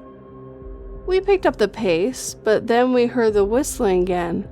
It was louder this time. He moved closer, sitting on the bench near to us, and I told my dad. Then we turned around to go back. I don't really remember much after that because I pushed away the memories after all these years, but as we were walking, we saw a poster on a pole. I was a curious kid and always very nosy, so I read it. Martin Jones, age 67, height 5'5", gone missing around 10 p.m., Saturday, July 9th. It was the same man. I beckoned my dad over, but he stopped, eyes wide open, shouted, "Get away from my son." I turned around, and there he was, just about to grab me, when my dad came over and pushed him away. We ran, called the authorities, but they said they never heard of the man, and at that point, we never went into those woods again.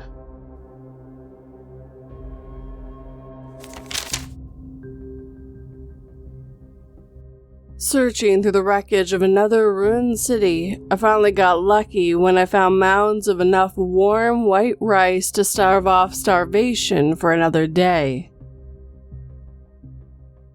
Shoving a handful into my mouth, I felt the little grains wither and squirm against my tongue, but I told myself it was just my imagination, as I swallowed hard and took another bite.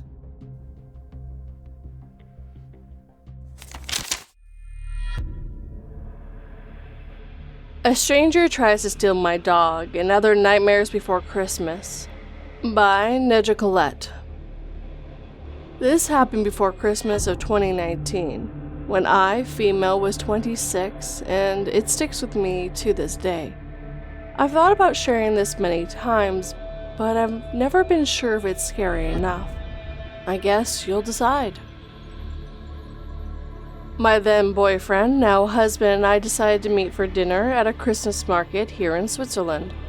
He would pick up our dog from our doggy daycare and I would get there after work. Some things that are good to know. At that point, we had our dog for about a year. He's called Bean. He's a medium-sized dog, and before he came to Switzerland, he was a street dog in Italy. He was about 2.5 years old at the time, and he loved and still loves to get all the attention he can get. Also, Christmas markets are incredibly busy here, especially after work. People will meet there with friends to eat dinner and drink mulled wine. When we got to the Christmas market, we realized that it was way too busy to walk through with a dog, and I sent my boyfriend off to get my favorite street food, Mellowok. I waited at the edge of the market with Bean. Bean likes to greet everyone who looks at him, and by that point I'd gotten used to talking with strangers because my dog wanted to meet them. So I wasn't too concerned at first when a dude came up to me. Full transparency, I don't remember word for word what was said. I'm not even sure what language this happened in. I do remember that Bean happily greeted this guy, trying to stand up against him, licking his hands. The guy asked what his name is and what breed he is. I told him that his name was Bean and he's a pincer mix. That's when the situation started to turn. The man insisted that he must be a Bernese. How could I say he's a pincer? All of a sudden, he switched. There's no better word to explain it. He grabbed Bean's leash and said, "I'll go now," and just tried to walk off with my dog.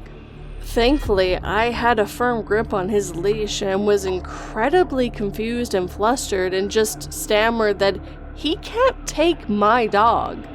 He got increasingly more angry every second I didn't let go of the leash. I loudly told him to leave me alone, and Bean started to bark at the man. I never seen Bean this angry and scared at the same time, and thankfully the man let go of the leash and slipped into the crowd. I was left standing there, dumbfounded mess with a mess of a dog. Bean was barking and shaking, so I knelt down to calm him down, holding him and talking to him. My boyfriend was still somewhere in the crowd, waiting for our food. After a while, a woman walked up to me and told me not to put my heel to the floor, as she had just seen someone put a firecracker there. I don't know the name for this type of firecracker. They are small, like 1/4 inch, and usually thrown at the floor to make a little boom sound on impact. Someone put them under the heel of my shoe so it would explode when I put my heel down to get up.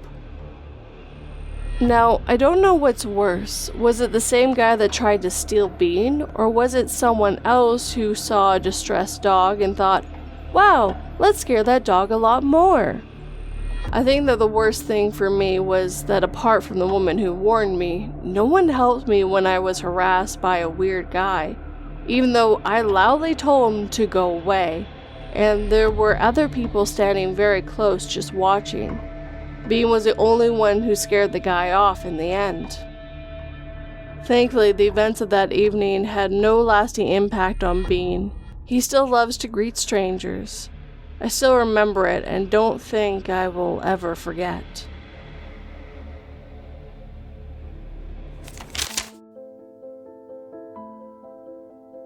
After an hour-long conversation, the psychologist told me that she still didn't believe in ghosts and it was time for her to have lunch with her son. First, I didn't want to traumatize her, but seeing no other option, I took her to the next room where her son had killed her earlier.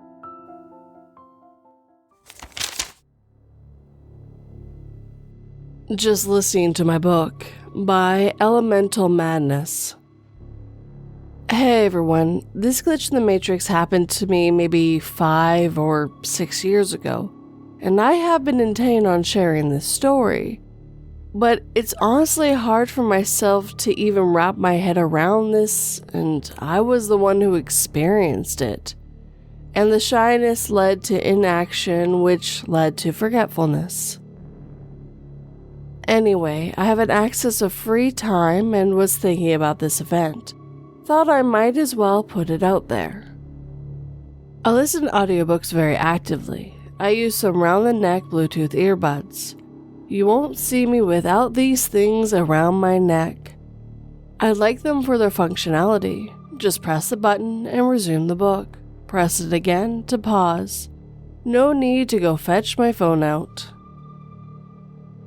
I was packing up my laptop and other things after work. I received a call that I had been waiting for. One of those calls you back instead of waiting things. And I answered it originally with my Bluetooth headset. But it was an automatic system needing actual phone keys input. So I took my phone out of my pocket and put in the necessary information, then continued to pack up my stuff and leave. Got in my car, put my bag and carry case in the passenger seat, spoke with a rep for maybe about 5 minutes, then completed that call. Once the call was completed, my audiobook resumed playing as it should. I started up my car, drove home, unwinding for my day. Listening to a book is my favorite thing to do. I don't live terribly far from work, maybe 12 miles.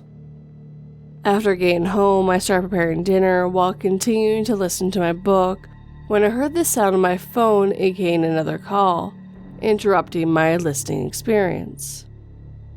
I pressed the button on the headset to answer the call and said hello. Can't see who's calling when you answer the phone like this. I hear my coworker's voice. They seem a little confused. They say my name. I say their name back. Then there's a bit of an awkward silence. I begin to wonder at the possibility of what might have happened since leaving the office, and I ask, "Is everything alright? Something going on?" And they asked, "Well, are you still here?" I say, "No, I'm now home, but I have the laptop if you need help with something. What's going on?" And my coworker says, "Well, I seen that there was a cell phone on your desk and I thought you might have left it, so I called you and it rang. I thought you had left it, but you answered the call." We were both silent then.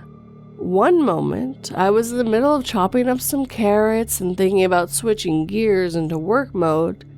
Then I had to dedicate my brain power to what my coworker just said.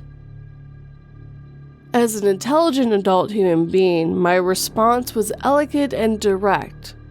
"Huh?" More silence.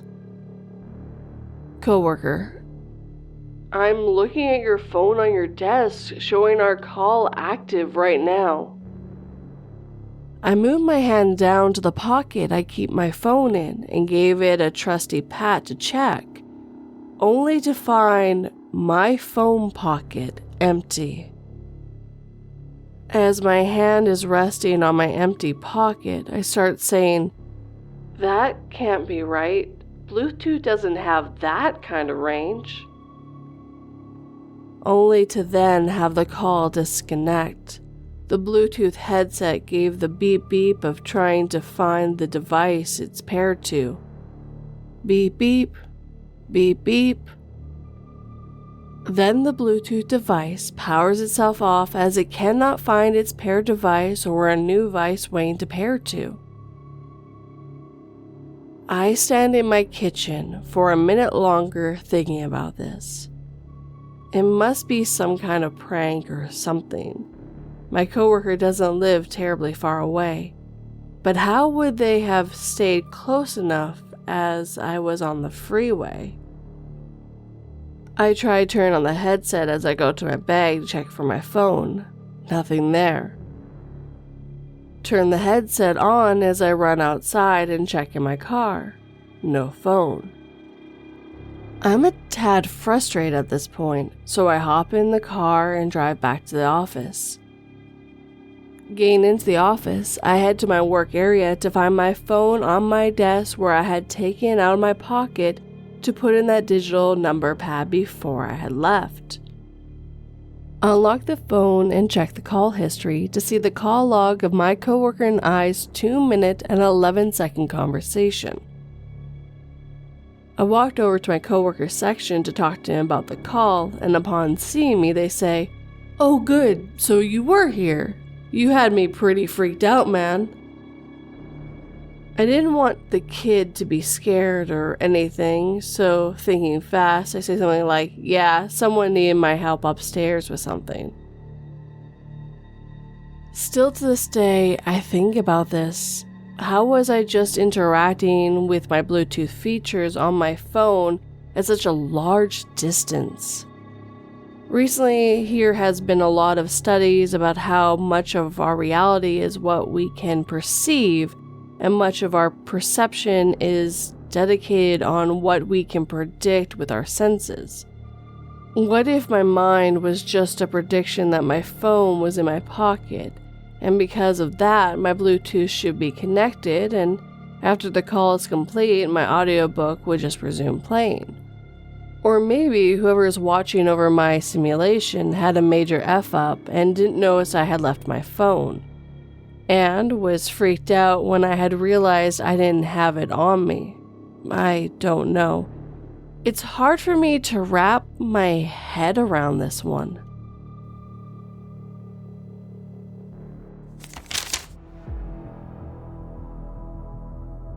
And the triangle goes in the green hole. "Good job, Eva," said Amy with a proud pat on the back. Turning to the colonel, Amy continued, 3 minutes into training, the model has a 2-year-old spectral ability. In 2 hours, this entire floor of Eva's could be mission capable.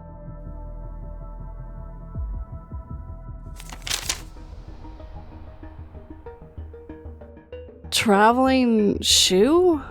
By Frosty Excitement 355. Shoe story? Glitch? Any other idea? In 2010, my best friend came home from college for spring break, and we decided to go out one night.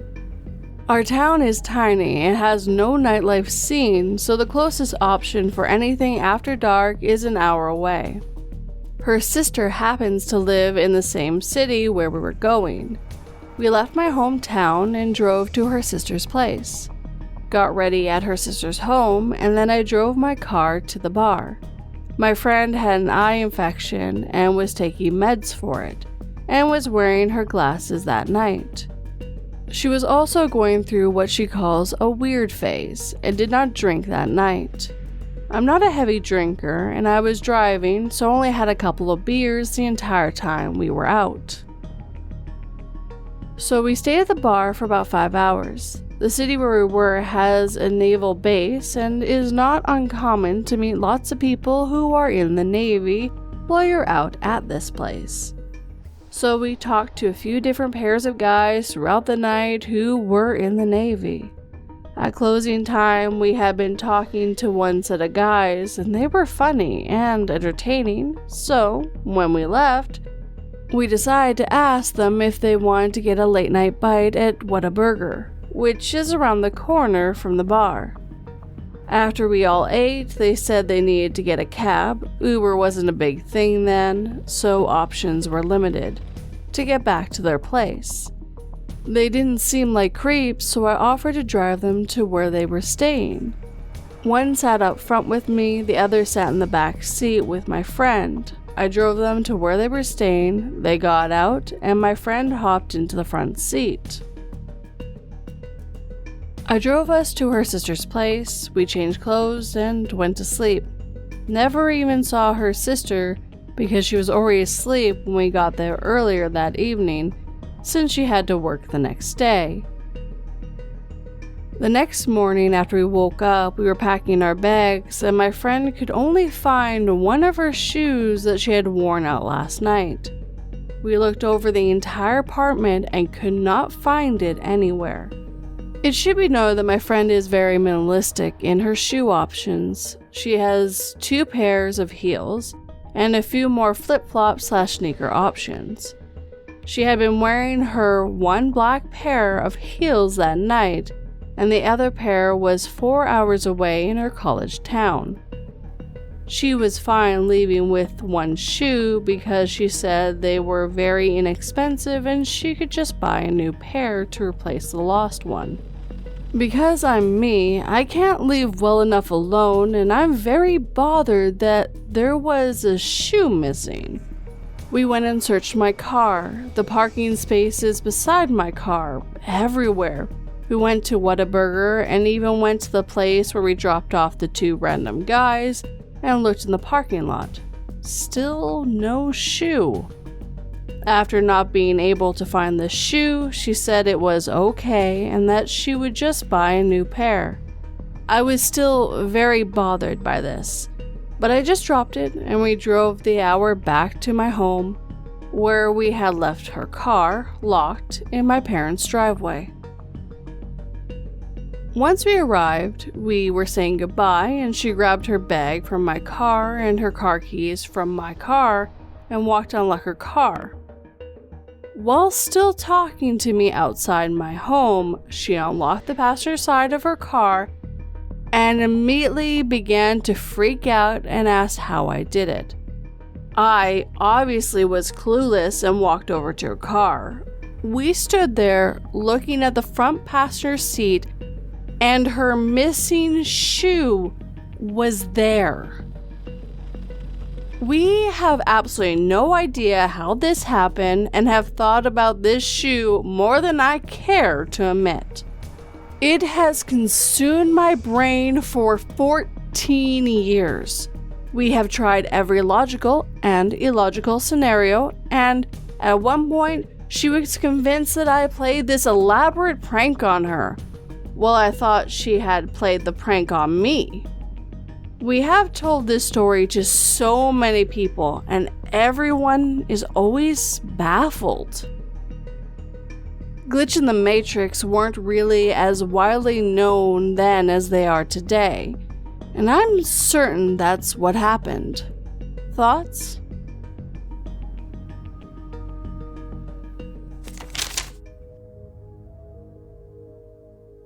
I sat in the hospital and tried to focus on the rhythmic beating of my infant son's heart as I ignored my mother's ranting about government conspiracies.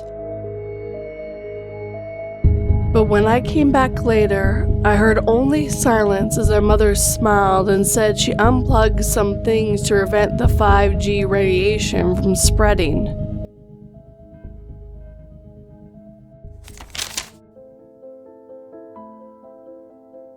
Saw the Same Man Twice by Anonymous. I've been on the sub for years. I don't usually read much that post, but something just happened and I'm at a loss. About 30 minutes, I left to go pick my child up from school. I have 2 toddlers with me, so I plan on stopping by Sonic for drinks and snacks. On the way, I saw a very distinct looking man, carrying a black trash bag over his left shoulder, walking along the highway heading east. I passed him, pulled into Sonic, ordered, and they bring me the order out rather quickly. I say I was there for maybe 4 to 5 minutes. I hand the food to my kids and get back on that road. I hit the main highway again, and about 2 miles, traveling west, I saw the same man with his bag over the left shoulder walking east. But he's about 2 miles back from the initial spot I saw him in. I've been running through the scenario in my mind and I can't make sense of it. Say he got a ride in the short time I was stopped. Why would he be let out a mile back from where he was only to walk east again? There's no way he traveled back that quickly. He didn't seem out of breath or stressed, just walking rather relaxed, carrying that big bag. I hope this is making as much sense as I can. Does anyone have thoughts or a similar experience? I can't believe this is where I'm turning to for answers, but I can't think of an explanation. I called my husband immediately after, and he joked that it was a glitch in the Matrix, and it's freaky that this is the answer that makes the most sense. I feel like I'm losing my mind.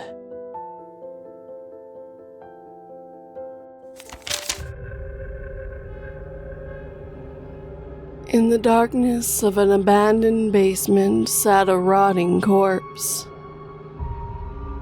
But when it got hungry, it stood up.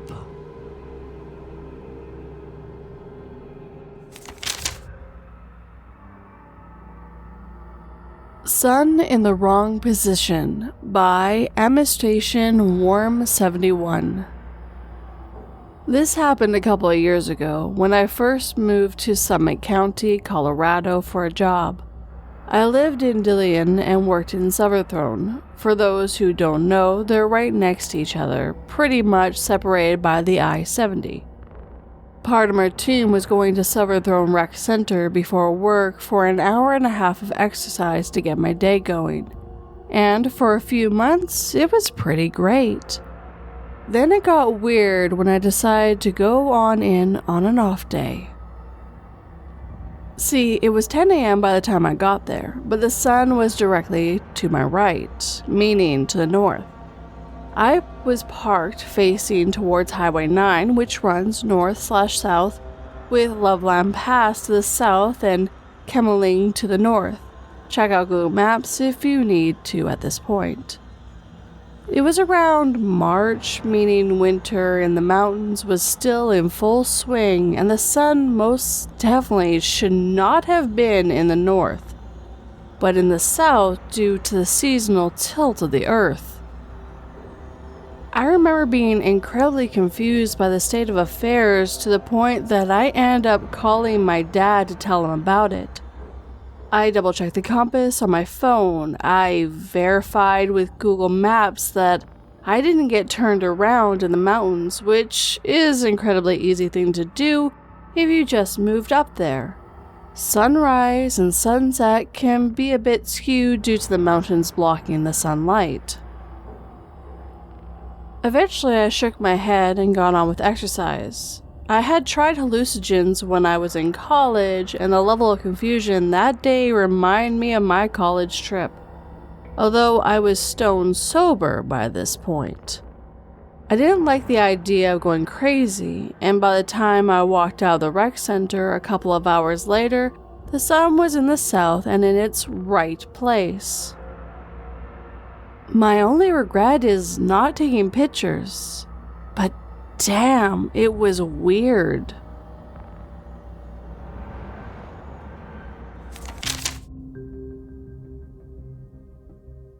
I was horrified when I recognized my daughter on the other end of the suicide hotline.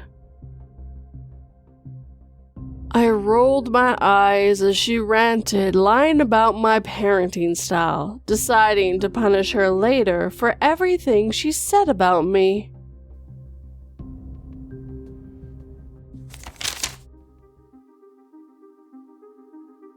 Small glitch. Now that I'm paying attention, I realize they're common. By Almost Jaded.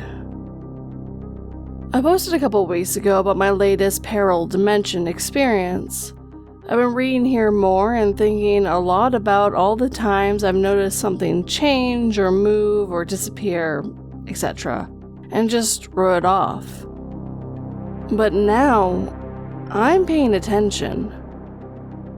I was at SAC Anime this last weekend. The booth next to us had a larger, higher-end portable speaker playing music. It had really terrific sound for a portable, and I'm an auto guy, so I took note of it. It was a larger black disc shape with folding stand part to support it, with a woofer part in the back. Really trick design. So engineering. Much impressed. The JBL logo was promptly placed in the center of the speaker grill in gold. I wanted to get one of these, so I noted that it was JBL so I could look it up later. A few hours later, the conversation's in full swing. I'm chatting up the ladies in the booth when things are slow. They ask if their music is too loud and interfering with our sales. I say no, and comment that I really like their speaker. I look over at it again. Right in the middle of the speaker grill, in gold letters, is the brand of manufacturer. Harman Kardon. I asked if they brought another speaker or switched them, and they said no and looked at me funny. It never changed back all weekend. I looked over at it constantly. What's interesting about this particular glitch is that HK owns JBL, and they do badge and engineer or platform share things a lot. So it's entirely conceivable that any given product in their customer lines could be wearing either logo. But this one changed for no apparent reason, and I noticed.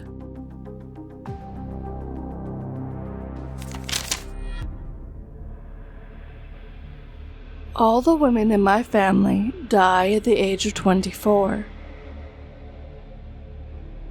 And as I begged my mother-in-law to drive me to the hospital 2 hours before my 24th birthday, she denied and insists that I'm overreacting. We are having a natural birth at home.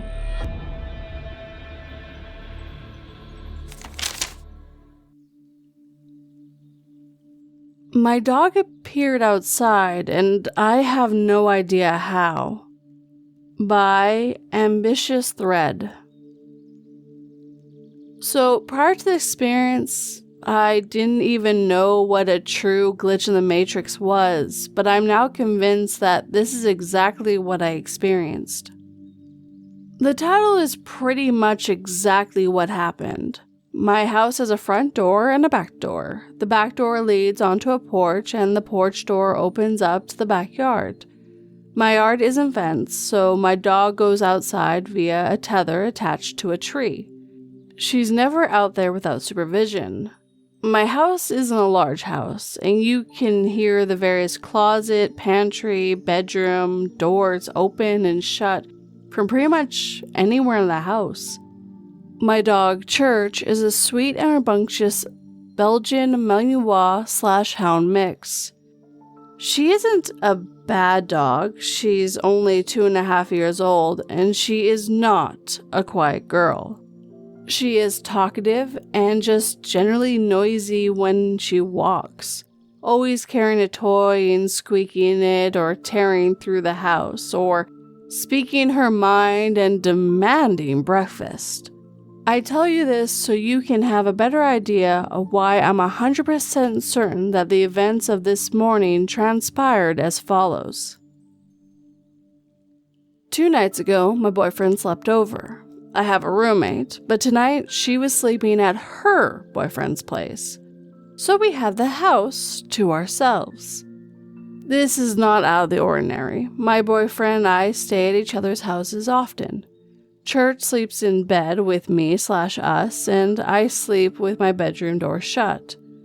My bedroom door has a wooden sign on it that clunks against the door when you open it, and the clunk can be heard from the bathroom.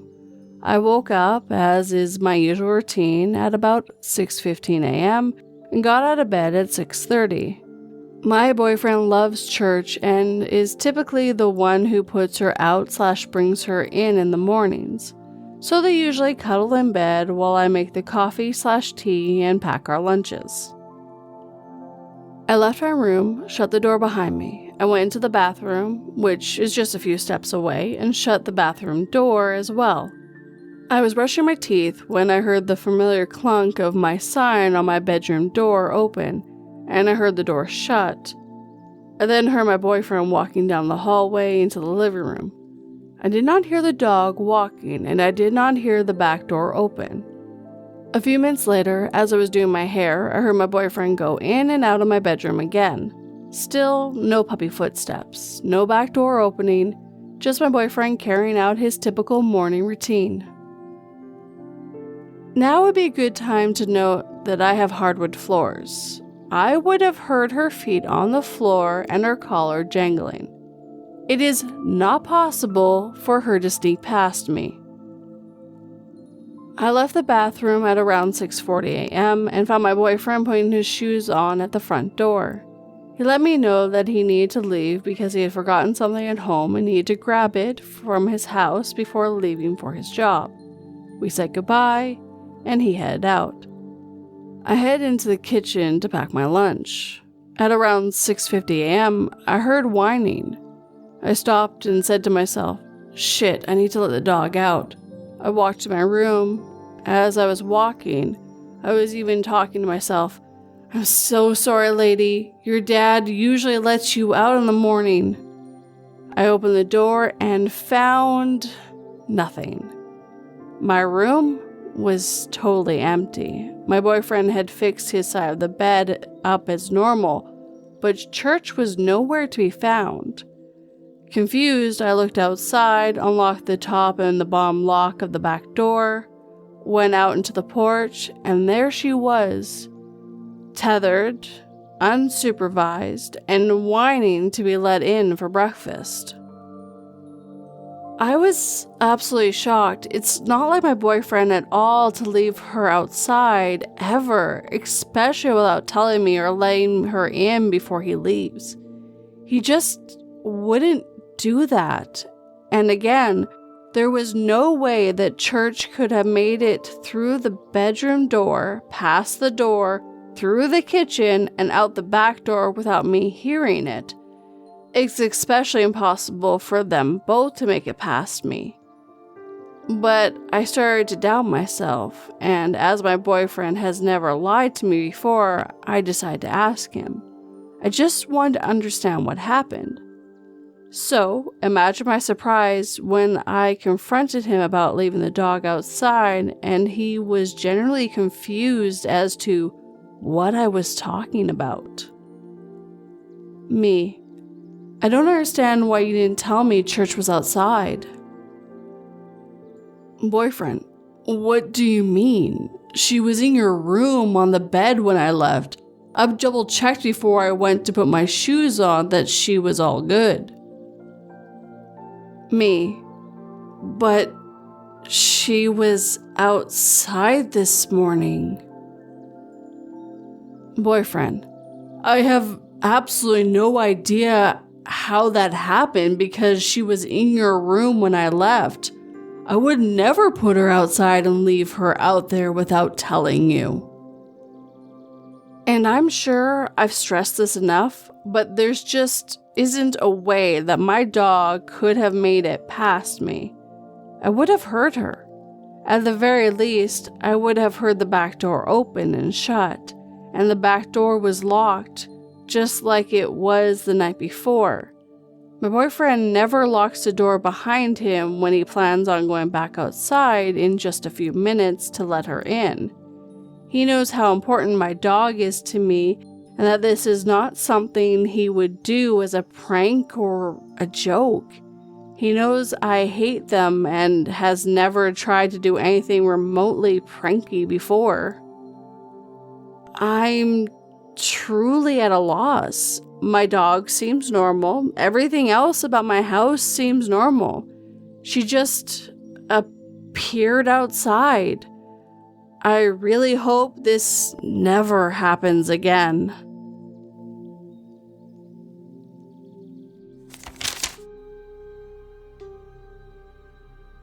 I don't believe in ghosts either. I told my new midwife as I laid in bed, feeling my little one kicking inside me. I enjoyed talking to my midwife until she turned around to get her purse, revealing that her entire back of her skull was missing.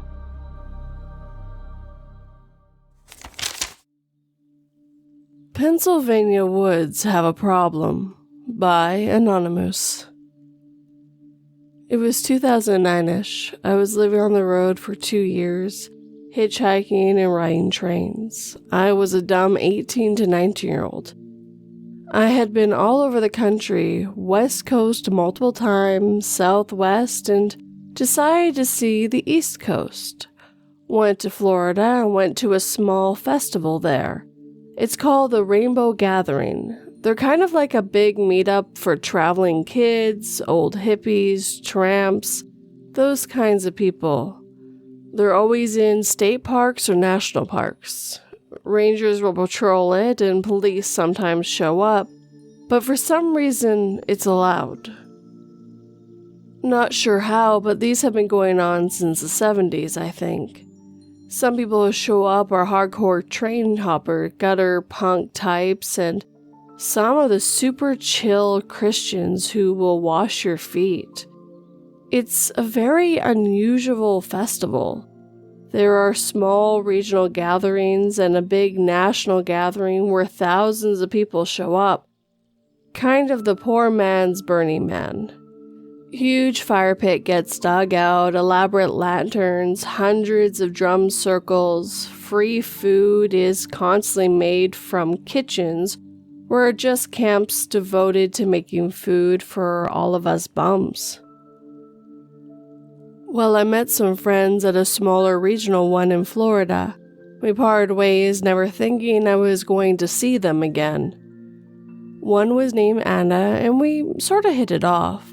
I hitchhiked north all the way to upstate New York when I caught wind of the national gathering, which was going to be in Pennsylvania. I figured I might as well go. I got to the gathering early in the Al-Alaji National Park and helped set up, trying to meet people, kind of looking for my group, not sure I was going to be camping. One day I ran into Anna, who I had met in Florida. Me and her had some spiritual conversations in Florida, talking about fairies and UFOs. She had some unusual stuff happen to her when she was a kid. So her and her buddy had just gotten to PA, and we decided the three of us were going to team up. We noticed a ton of people showing up to this thing. It was getting really crowded, so we decided to move camp to a more remote area. We chose a spot off the main trail, which goes from the parking lot to the gathering. It's a couple miles long, and there's a lot of foot traffic going up and down, people going in and out of the festival, but we had some space. This happened around dusk. Me and Anna were sitting by our one little twig fire, stone cold sober. Alcohol isn't really allowed at a gathering. It does still get in, but there's a camp at the parking lot called A Camp where all the drinkers stay.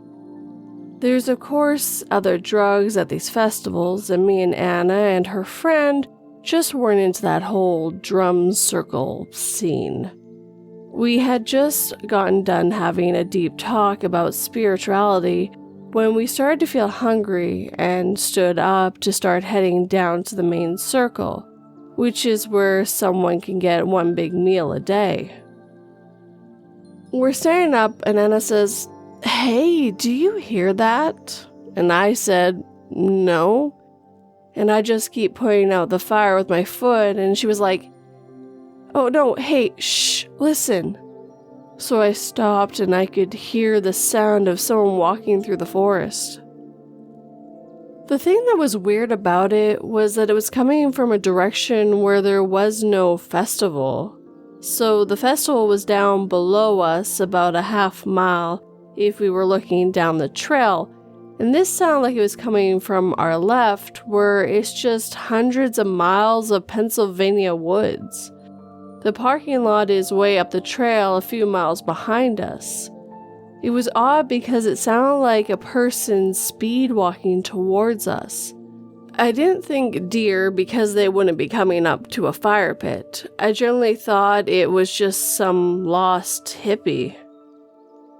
As the sound was getting closer, there were some people walking down the trail and some walking up the trail. There's a weird custom called Nick and Night. If you yell Nick and Night, a dude with a tin can full of tobacco will come find you and roll you a cigarette. There's about 10 of them walking around, and their sole job is to maintain everyone's nicotine habit. They get a ton of donations from a camp. So anyways, these two groups run into a Nick and Night kid, and now they're all standing together on the main trail talking about 10 meters below us, oblivious to us. So while this is happening to our right and below us, the sound of someone walking from the left has gotten so close that she'd be seeing who or what it was, and there wasn't anything there. I was frozen, kinda stuck in a state of confusion, and I think Anne was too. No fear, just why aren't we seeing it? We could visibly see leaves and dirt being kicked up like there was an invisible person or power walking by. Whatever it was, it went right up to that group of people in the main trail and didn't stop, but it slowed down like it was checking them out. They were totally oblivious to this. They were all smoking, talking, and laughing. It kinda did a turn as it went up to them and then suddenly did a straight line towards me and Anna. Anna had a keychain with a million things on it, and she was frantically looking for this mini flashlight she had on it. It was dusk, so not bright out, but still light enough that we could see the footfalls and debris being kicked up. My mind was thinking there's a squirrel or a field mouse hopping on the forest floor or something. The forest floor was covered in dead leaves, but these steps were quick, as if there was a child or a small person walking fast. It's hard to explain while writing. This thing came right up to us. I'm standing to the right of our smoldering fire, and Anna's to the left. I could hear her just struggling with this keychain. It came right up to me, probably 5 or 6 feet away. There was nothing there. It did the same thing with the group. It slowed its pace like it was checking us out, like a slow trot. As it went by Anna and said, "Hey," and shone the light where it was, nothing to see. Whatever this thing was took off to the hills. Just absolutely took off. It was so fast. The foothills became like a machine gun. If I had wanted to run after it, I couldn't have. A second later, me and Anna took off running in the opposite direction, past the group, and just kept going until we were at the bottom. Funny things happen. There's people at these gatherings who spend the whole month naked. They'll roll around in the mud and just look like mud people for the whole festival. One of these people we had seen around was this 7-foot giant of a man, probably 400 pounds, naked, covered in mud and leaves. Me and Anna in full flight mode, and at that point it's dark. We run right into the guy, scared us so bad. Anna screamed and we all started laughing, and that sort of canceled out the panic. We went to find our other friend, and it was weird because Anna was very scared. She kept saying it was because of her, like she had a weird fairy/alien situation happen to her as a kid with her mom, and she felt like whatever this was because of her. I don't know, but she did not want to talk about it after, and I could never get her to elaborate. Me and the other friend, we were all about it. We went back up there. Anna said she wasn't going and wanted us to pack up the tent. And we sort of hung out, tried to look for tracks with our lights, listened, and nothing happened. I've gone from thinking it was an alien, like a gray, to a ghost, or maybe a fairy or a gnome. One person said it could have been a pellywig.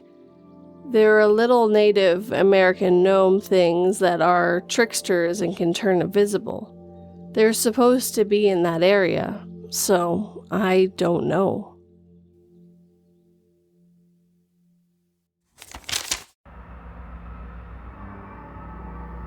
My wife has always warned me about her psychopathic twin sister who wanted her dead, so when she came home bloody and asked me to help her hide the body, I knew she'd been forced to defend herself. If nothing more, that day brought us closer together than ever. She even helped me explore more of my darker impulses that I've tried to hide.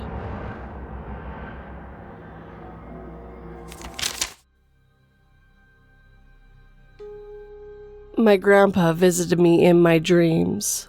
By I Love 901. Basically, lately I've been curious about my grandpa who died when I was 5 years old. I'm 34 now. I have been asking my grandma what kind of person he was, his traits and personality, because I don't really remember anything of him, unfortunately. Then I asked my mom the same question and got some information about him, but they both mentioned that he was very happy and loved me very much. Sadly, I don't remember any of this. So after all these days and weeks passed, I've had a very vivid dream with him. The dream goes like this. For some reason, I'm sitting with my grandma in their house, and she is telling me to go to their bedroom because my grandpa wants to see me. I said to her, "What the fuck are you talking about? Grandpa is dead." She replied to go and see him in the bed because he wants to talk to me. Then I proceed and I go to the bedroom and I see a figure like a wrapped mummy laying on the bed with the face of my grandpa, but sort of blurry and looked slightly slimmer than the photos with a weird neck. Anyway, as long as I walk in the door, the conversation starts. Him. Hey, you've grown so much. You know I missed you, but don't worry about me. I'm doing alright. I didn't remember if I said something and then he said, "Come here." So I went to him and lay over and hugged him. He repeated that he missed me and his hugs was very warm. I actually felt his presence in my dream, and the next moment I was awake feeling weird and happy at the same time. End of the story. What do you guys think of this?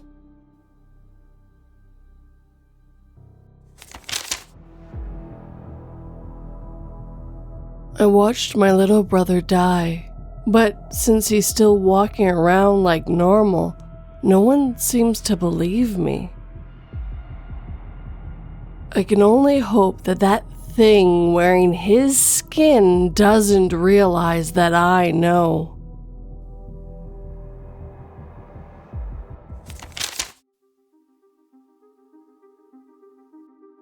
My Haunted House by Anonymous. When I first came to this house, it was a dream come true. But not long after I moved in, strange things started happening. I remember, just for reference, I moved in on July of 2021. The 1st of September, I was here, I was getting ready for work, and I heard as clear as day my name being called right outside my bedroom door, which was open. So I would have seen it there with someone, but there was absolutely no one. Mind you, I was alone. In the house, if I had to pinpoint the most haunted room, it would be this one bedroom, where some days later I was going up the stairs and I swear I saw a black apparition running from the hallway all the way in that one bedroom. For those reasons, but also just because something in that room made me feel uncomfortable, I avoided in there. Although in the summer, it is the coldest room in the house, so at some point last summer, when it was dreadfully hot, I went in there. And at some point, I fell asleep. And I had the most terrifying dream, but it definitely did not feel like a dream at all. I saw an old woman standing right above me and watching me sleep. So I looked up at her, but she didn't say anything, and then she slowly started approaching me with her hand, as if she wanted to touch me, but only with one finger. And right when she touched me, I woke up covered with sweat. I swear I felt that touch, and that's what woke me up. Needless to say, I ran out of that room as fast as possible. Also, throughout the years, I kept hearing doors opening and closing. And on top of that, I have heard a lot of times loved ones calling me when they're not even in the house. But that hasn't happened only to me, but to all my family members as well. We all have heard each other's voices calling us when we aren't in the house. And lastly, but not so long ago, the house phone rang, and when I picked it up, I heard a really awful, deep, raspy voice. I couldn't really understand what it was saying, but I know for a fact it was the exact voice that called my name then outside my bedroom door.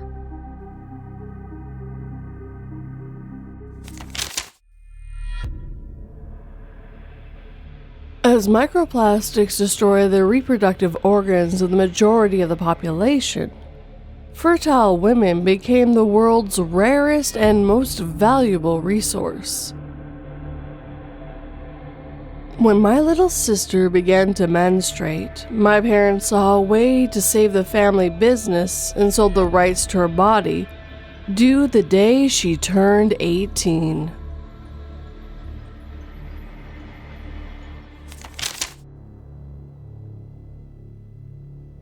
Unexplainable interaction I had with a stranger while working at a conservation area. By Mullen Hansen's dog. True story from 6 to 7 years ago while I was working as a security guard at a conservation area just outside city limits. It was the middle of the day, broad daylight. I was hanging out at the front gate with some other staff just killing time. I saw that there was a lone rider approaching the gatehouse from the access road. He was completely shirtless, wearing only black pants and shoes, and was on a black BMX. The rider then proceeds past the gatehouse to the exit lane, bypassing the drop-down security gate. I get in my work truck and drove out to stop him and get him to turn around and pay. I caught up to him a fair ways past the gate and requested that he pulled over. At first, he just ignored me and continued to pedal towards the center of the park. He was a weird-looking guy, but not totally out of the usual.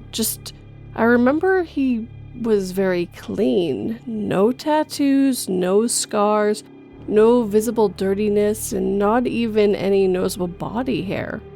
He was a skinny, maybe 20 to 30-year-old. He wore only black, which included his blackout BMX. Eventually he pulled over and I spoke to him about the vehicle. He was very belligerent and clearly didn't want to hear it from me. He eventually turned himself around, but not after saying some weird stuff about God and prophecy. I can't recall exactly what. I followed him out, kept a relevant distance. We passed the gatehouse through the exit lane again and continued onto the access road. I remember that at some point on the access road, the rider got off his bike, raised both of his hands to the sun, and started chanting something while doing a little dance with his hips. I just watched at this point as it was a little humorous, a bit strange. The rider then got back on his bike and left without further incident. I didn't get his name and none of the staff at the gatehouse recognized him, so no one even identified who he was. I thought the interaction was definitely weird, but I didn't think anything else of it until I went to check the gatehouse surveillance. There were 3 cameras at the gatehouse, one watching the front access road, one watching the exit lane, and one watching the rear access road past the gatehouse. The rider would have entered the view of all 3 cameras, except we never once saw him. Every single camera experienced a technical malfunction at the exact moment that rider entered the frame. The camera literally froze in sequence as the rider entered, and then resumed like nothing happened as soon as the rider exited the frame. This occurred on the way back as well.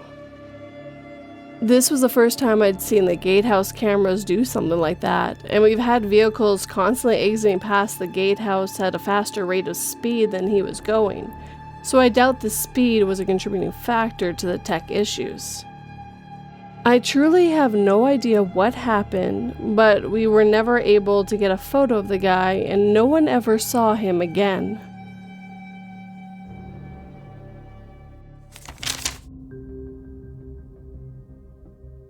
Knowing how easily a wish can backfire, the wise young man simply asked the genie for more self-control.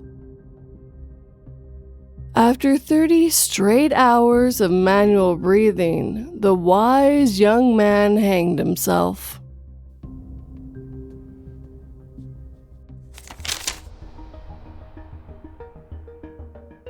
Too many damn coincidences that I can't ignore it and label it normal.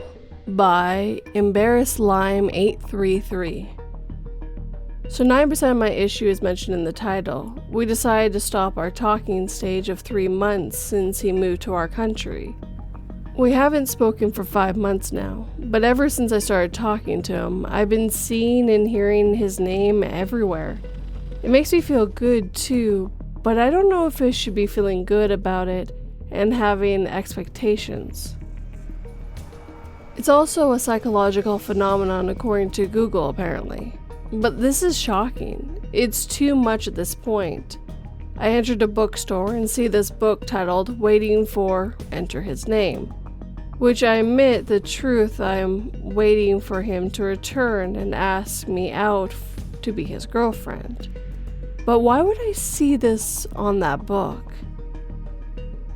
Then the constant Uber driver names and his name on vehicles, and then my mom happens to experience this too, seeing his name everywhere. We do love each other though. We miss each other, I can feel it, but how am I to make sense of it?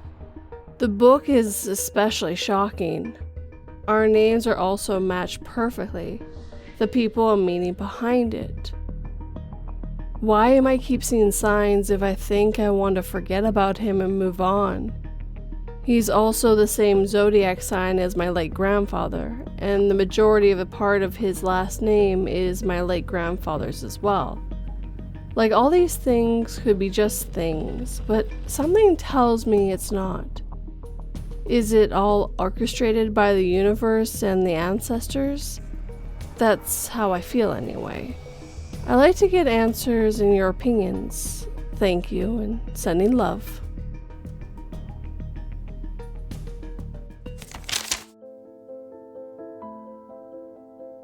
When I gained the ability to stop time without ever aging, I did so immediately for a year, fulfilling every desire to my heart's content. I was so confused why so many were cold to me when I began time again, until, one by one, they recounted watching all the things I did when they were frozen, to who and how many times.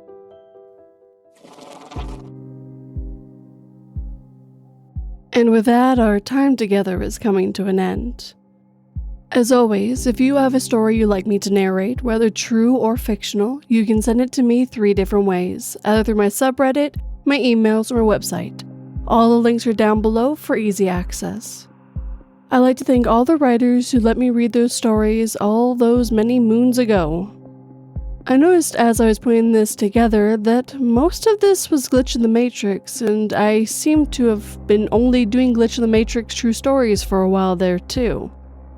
So I went a little out of order and threw a paranormal in it, otherwise there would have been 3 Glitch in the Matrix, 1 true scary stories, and that would be it. Didn't feel as true scary as much as it could be. As always, I hope you enjoyed these stories, and if you did, hit that like button and make sure it feels it. If you're new, please subscribe and turn that pretty little bell to all notifications. And of course, I would love a comment. Tell me what you thought, what kind of stories you like in the future, anything like that. I truly love reading comments.